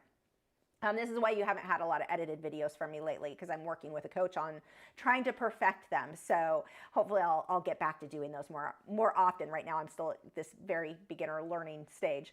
But it's like anything else. You can find value for a lot less. And as much as I like to say you get what you pay for, I mean, sure. But what happens with a lot of these online courses is they have to charge more because they don't have as many students. They don't have as big, well, those ones, actually, the ones for the YouTube coaching I was looking at, they do have a big following, so that's not it. But like with me, if I can get as many people as possible, like I can reach more people for less if I can reach more people. And I was able to do that early on because I already had the following on YouTube. I think I had like, what did I have? 15, 20, 25,000 followers on YouTube before I started Patreon. So I was able to do it at a lower cost. And back then there weren't as many rewards too. So there's a lot more that goes into it now than it did originally. But I'm able to do that because the way that I formatted starting with a following and then getting patrons. So I had people that wanted to sign up right away. Whereas I think a lot of these online art academies, no one knows who the artist is, or very few people know, so they don't have a lot of followers. So they have to charge an arm and a leg in order to be able to pay their own bills. So I get that. Do I think it's more valuable than anybody else's? Absolutely not. Absolutely. Well, I know firsthand because I know what I teach and I know what they teach. And I'm not saying their lessons aren't good. I'm just saying you can get the same thing for a lot less. I mean, I'm getting, like what I'm getting with vidIQ, I feel is as good. I feel like my coach is as good at what he does as these other people who are selling them for $4,000 to $9,000, these less, courses. So, I mean, I understand why a teacher would need to charge that much, and I'm sure that they may be very good. The other thing you have to be careful of, though, not every, like you can have a really good artist who's not very good at teaching. There is a difference between that. And you also have a lot of people who build a following, but they're actually terrible artists. There are a lot of them on YouTube who do really well, and technically their art is not going to get you very far. Their lessons are not going to get you very far. I'm glad they're here, because I'm glad for anything that gets anyone to pick up a paintbrush. I'm grateful for. So I'm not like bashing them. They shouldn't be doing this, or oh my gosh, competition, because it's not really competition, because we don't do the same thing. But what I'm saying is, not every course is going to be created equally, and not every teacher. So I can't even say that because you paid $4,000 or $5,000 for a course that's going to be of a significant value. The one thing I do like about the courses that I can see being kind of a thing, the ones that cost more, I feel like when a student signs up for that, they're more likely to follow through and do the lessons than if they didn't pay as much. So maybe in that sense, they don't want to waste their money, so they'll be more likely to follow them. I don't know. There's that. But no, I think that you can get really good lessons from different teachers for a lot less than what some of these are charging. Like, there's a reason they have to charge that much if they didn't have a very big following to start with.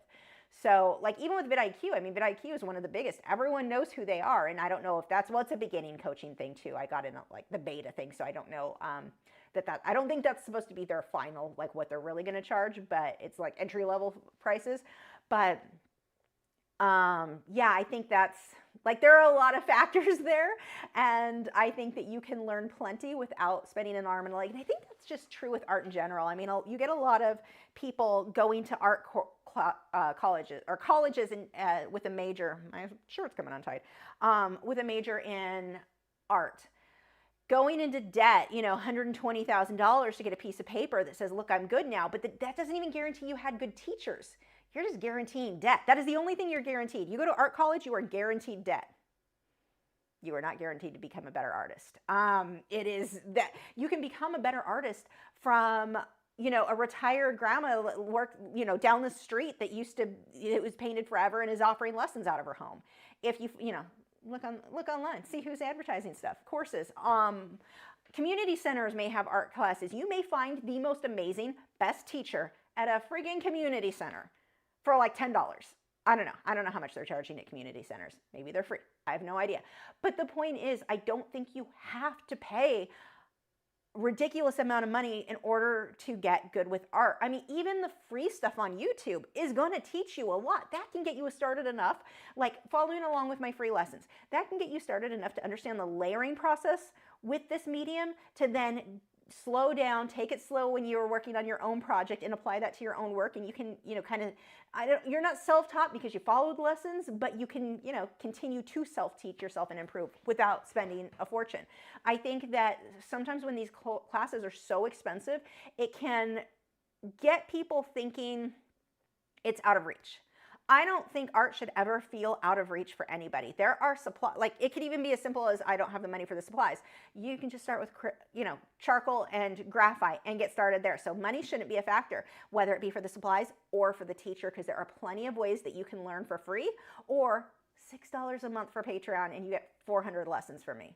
So, may as well toot my own horn while I'm at it. But you don't have to spend a lot to learn to become amazing.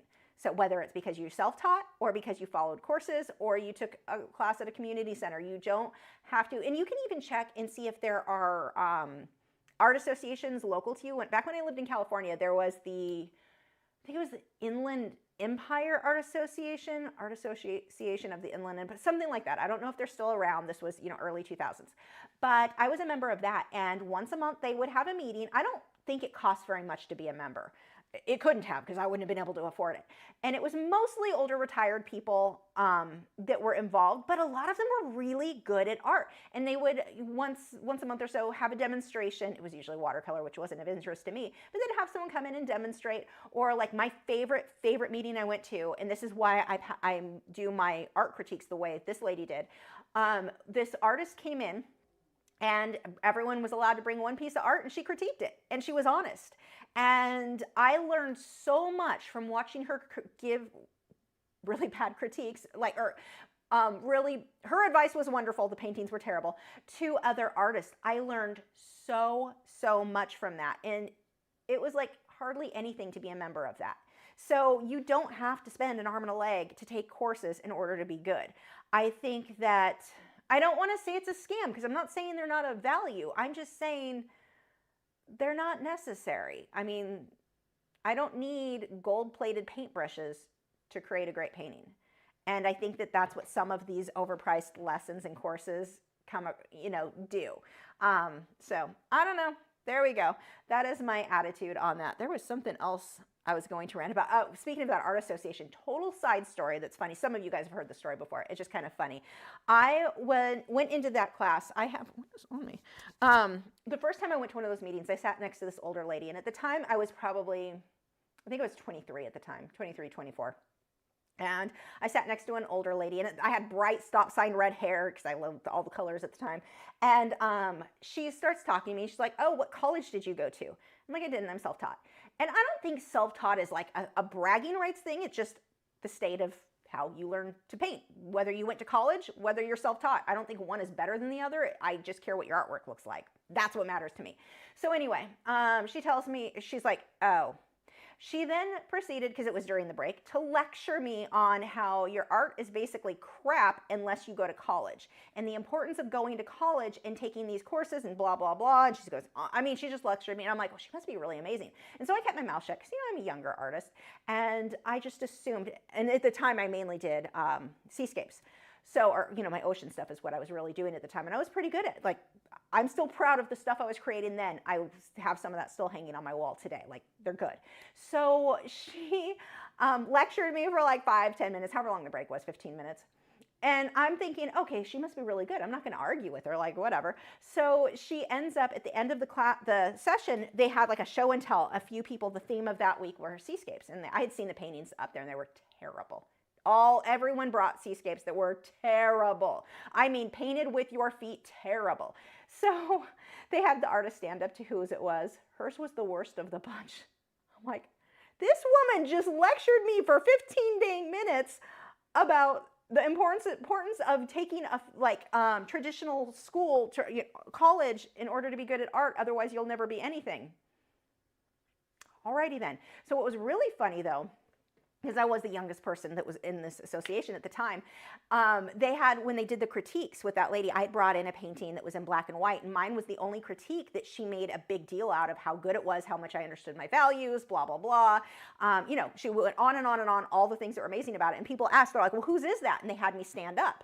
And because everything else was getting mostly just kind of torn apart, the stuff that needed to be fixed. She just went on about everything that she liked about mine. It was black and white, really high contrast portrait. And I think her main complaint was that my model was too thin. That's what my model really looked like. Jane is very thin.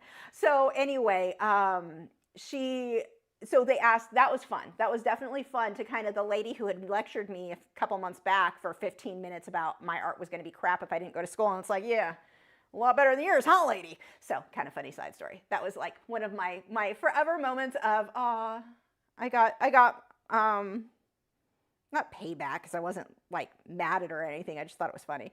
Anyway, let's see. Where am I? Kathy said, do you frame your acrylic pieces for the shows? No, not normally. If it's already framed and on my wall framed, I'm not going to take the frame off, but I don't like to drag frames to and from shows because they get damaged.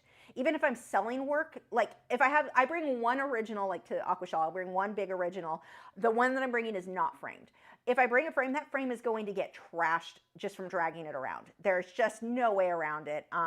It inevitably happens on bigger pieces. They're very hard to move, very hard to package in a way that doesn't get damaged, and this is why I don't like to bring originals.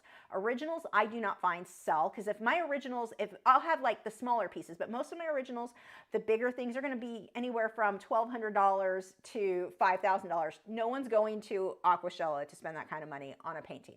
So I bring prints are my main thing, because if they get damaged, I'm not out that much money, not like I would be if a painting was damaged. But no, I don't frame, unless it's already in a frame, like I said, like it's been hanging on my wall and I decided to take that painting with me, then I'll leave the frame on, but otherwise no.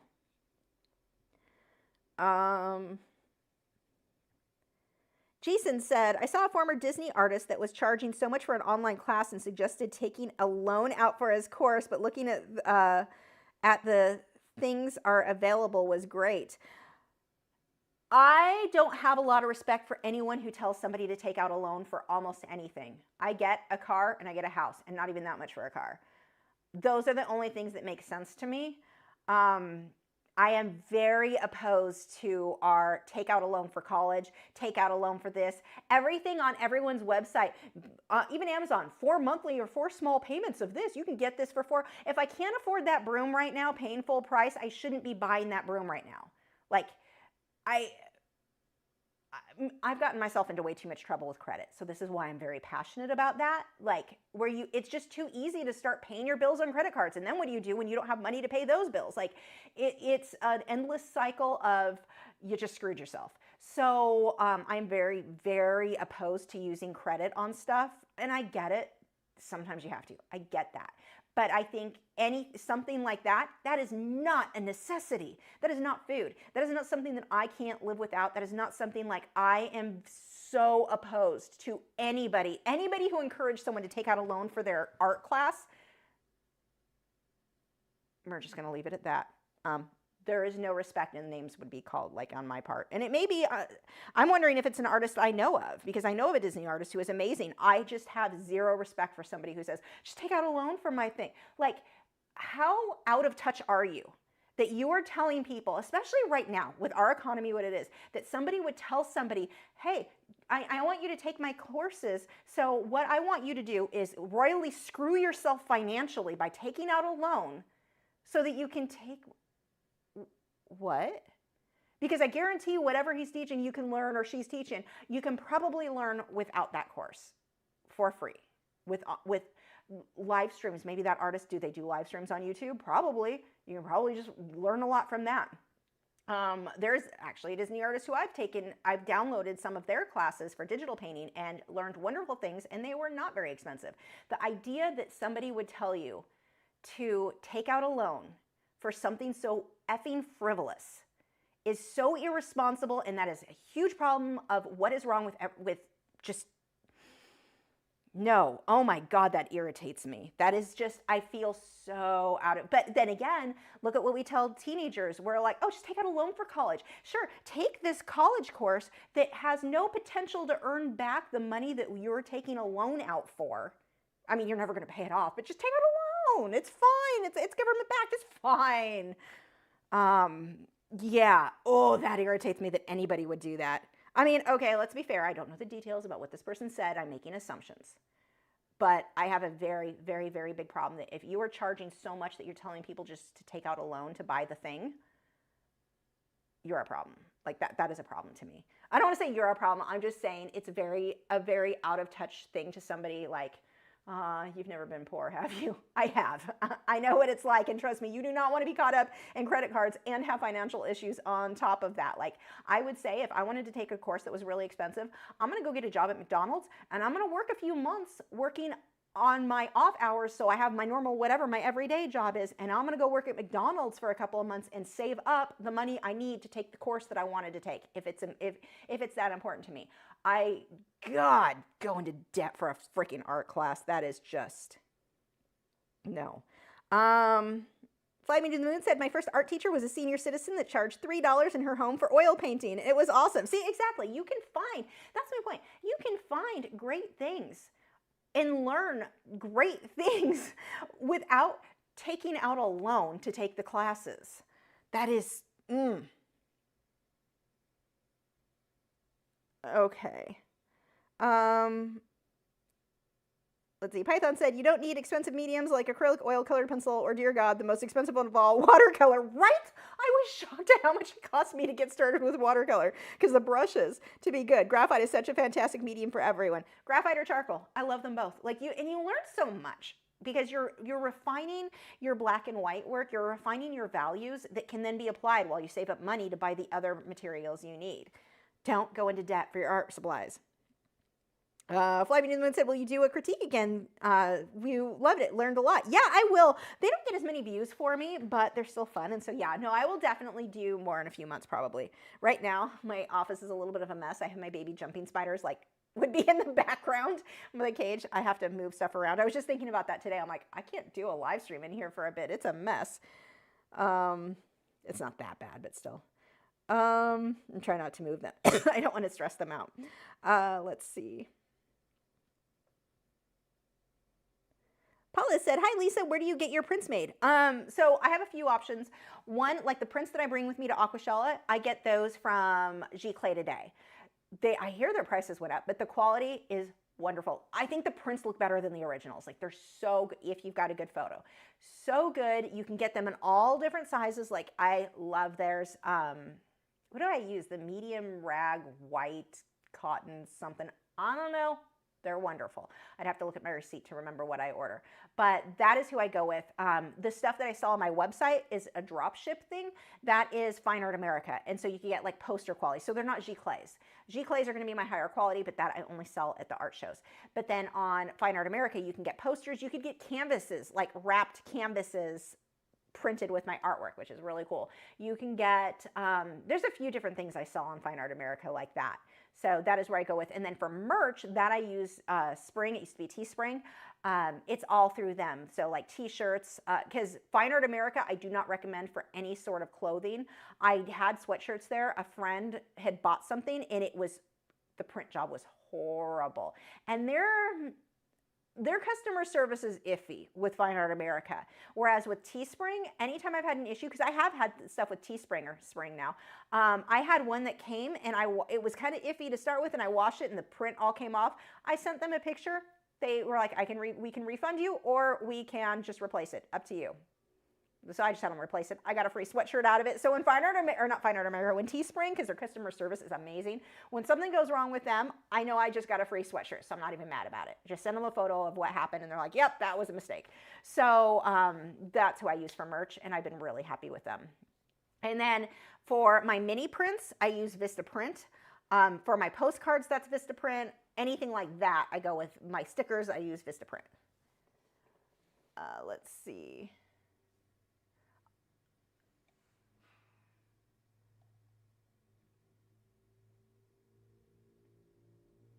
Wow, is that true? After 40 Art said, it's so crazy to me that some of those online courses cost as much as my daughter's full year of art school.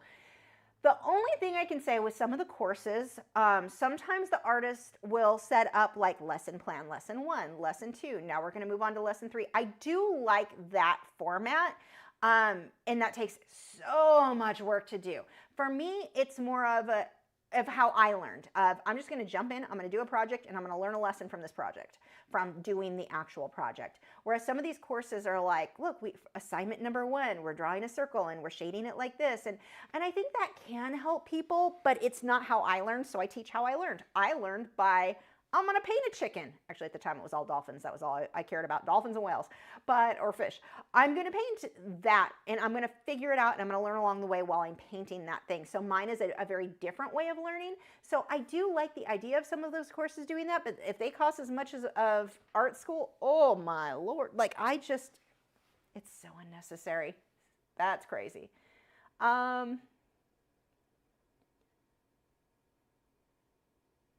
Let's see.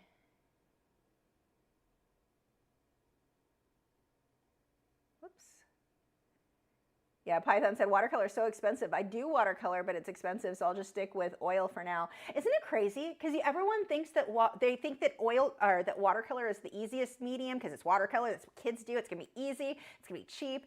It's one of the hardest to do right and the most expensive, because those brushes, like watercolor is so picky about the paper. It's picky about the brushes. It's picky about the paints. Like it costs so much to get started with that. And colored pencils are very, that costs a bit more to get started with too. Oils and acrylics, like I can get, well, I don't know what it is now, but I used to be able to get someone started for about $150. So I don't know what that would be today because again, everything got way expensive, but yeah, it's not cheap and it's not the easiest, that's for sure. Yeah, and I love oil paint too, so I get that. Teresa said, what camera do you use to take photos for prints? I take it your phone isn't a good choice. Okay, so I would always say phone was not a good choice, but lately the phone cameras have gotten really good, so you probably, if it wasn't too big of a print, you could probably get away with a phone photo. But no, I take it with a DSLR. I've got a Canon 6D. I don't remember the lens I have on that, but it's a DSLR. Any DSLR is going to be fine for your prints. So the hardest thing is getting the lighting to be, to be right. And then I use Lightroom to edit it to make it look as much like the original as possible. So like if I had a glare or something like that, sometimes that can be fixed in Lightroom, or if something's just too light, too dark, I can fix that in Lightroom. But honestly, some of these phones are getting so good that you could, at least for like postcards, for greeting cards or mini prints, I think your phone can probably, maybe it could do okay. My current phone, actually, I have the Samsung S20, what is this one?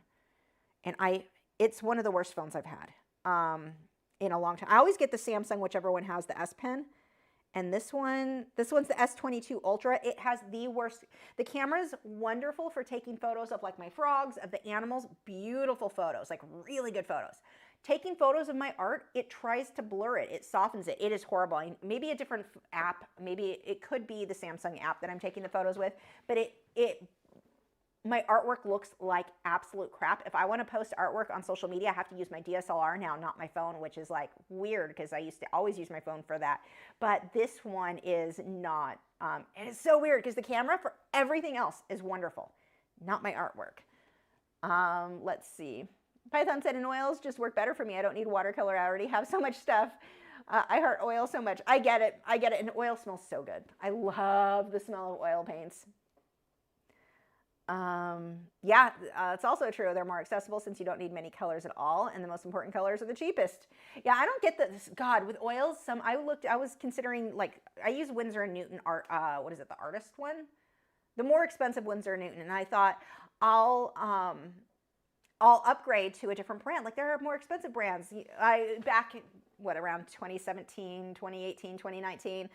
Economy was doing better. I had a bit more money. I was able to get some more expensive supplies. And so I'm like, hey, I'm going to upgrade my oils.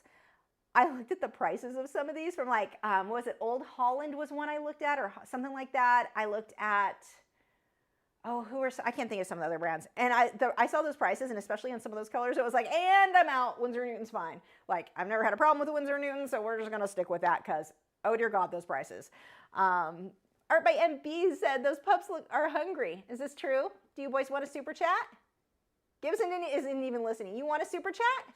Bad Cow does. Gibson, you better get up if you want your super chat. Are you serious? You think I'm going to bring it to you, or he thinks I'm going to bring it to him? He might be right. Here's yours. Fine. You have a very manipulative face. It's too cute, so I have to serve you. Okay, go lay down. Go lay down, Cal. Down. Thank you so much, Art by MB. Lay down. Gibson's like, no, not getting up. I'm too sleepy. DJ said, I guess I'll pass on that phone. I would still get this phone because it's my favorite of all of those because I like the Android platform. I'm not an iPhone person. So, it's still the phone I would get, but my last one, which was like, 2 years old, the 2-year older version of that, was better. I think were they still the Note phones back then? I don't know.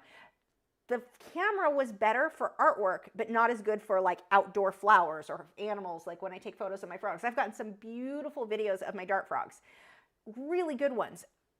My tank, oh my gosh, this phone takes such good photos of my fish tank because I have the blue lights, the Inktense, so that blue tint on my reef tank.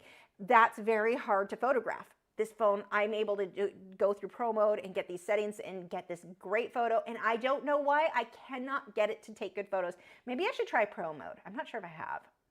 Now that I think about it, I'm wondering, let's try it right now. Let's actually try it on this chicken. I'll let you know. Let's do a quick, we're gonna wrap this up in just a second, but let's see if I change these settings. Let's clean my fingerprints off of the lenses.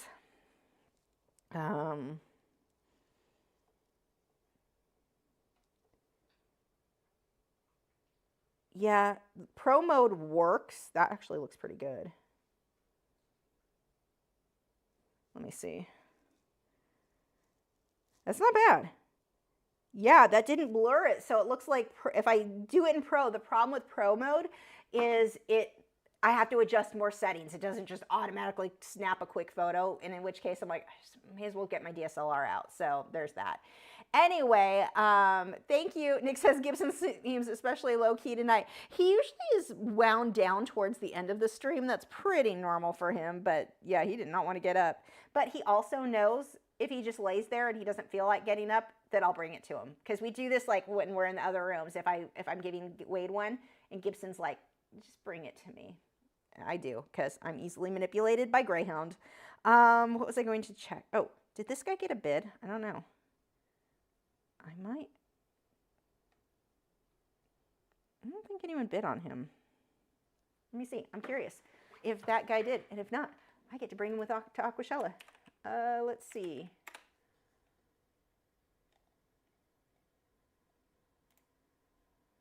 No bids. You're coming to Aquashella, buddy.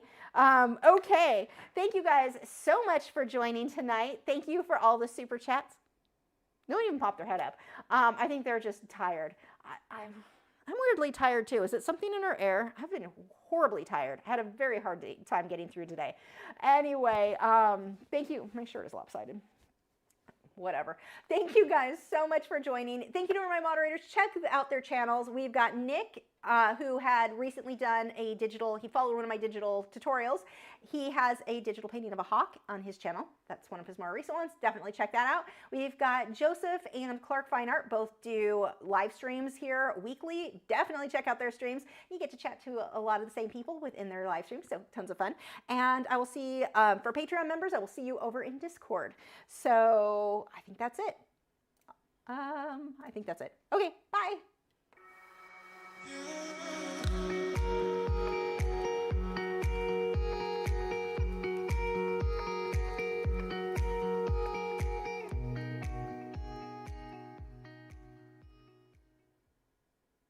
That didn't work. Whoops. Where's my thumbnail?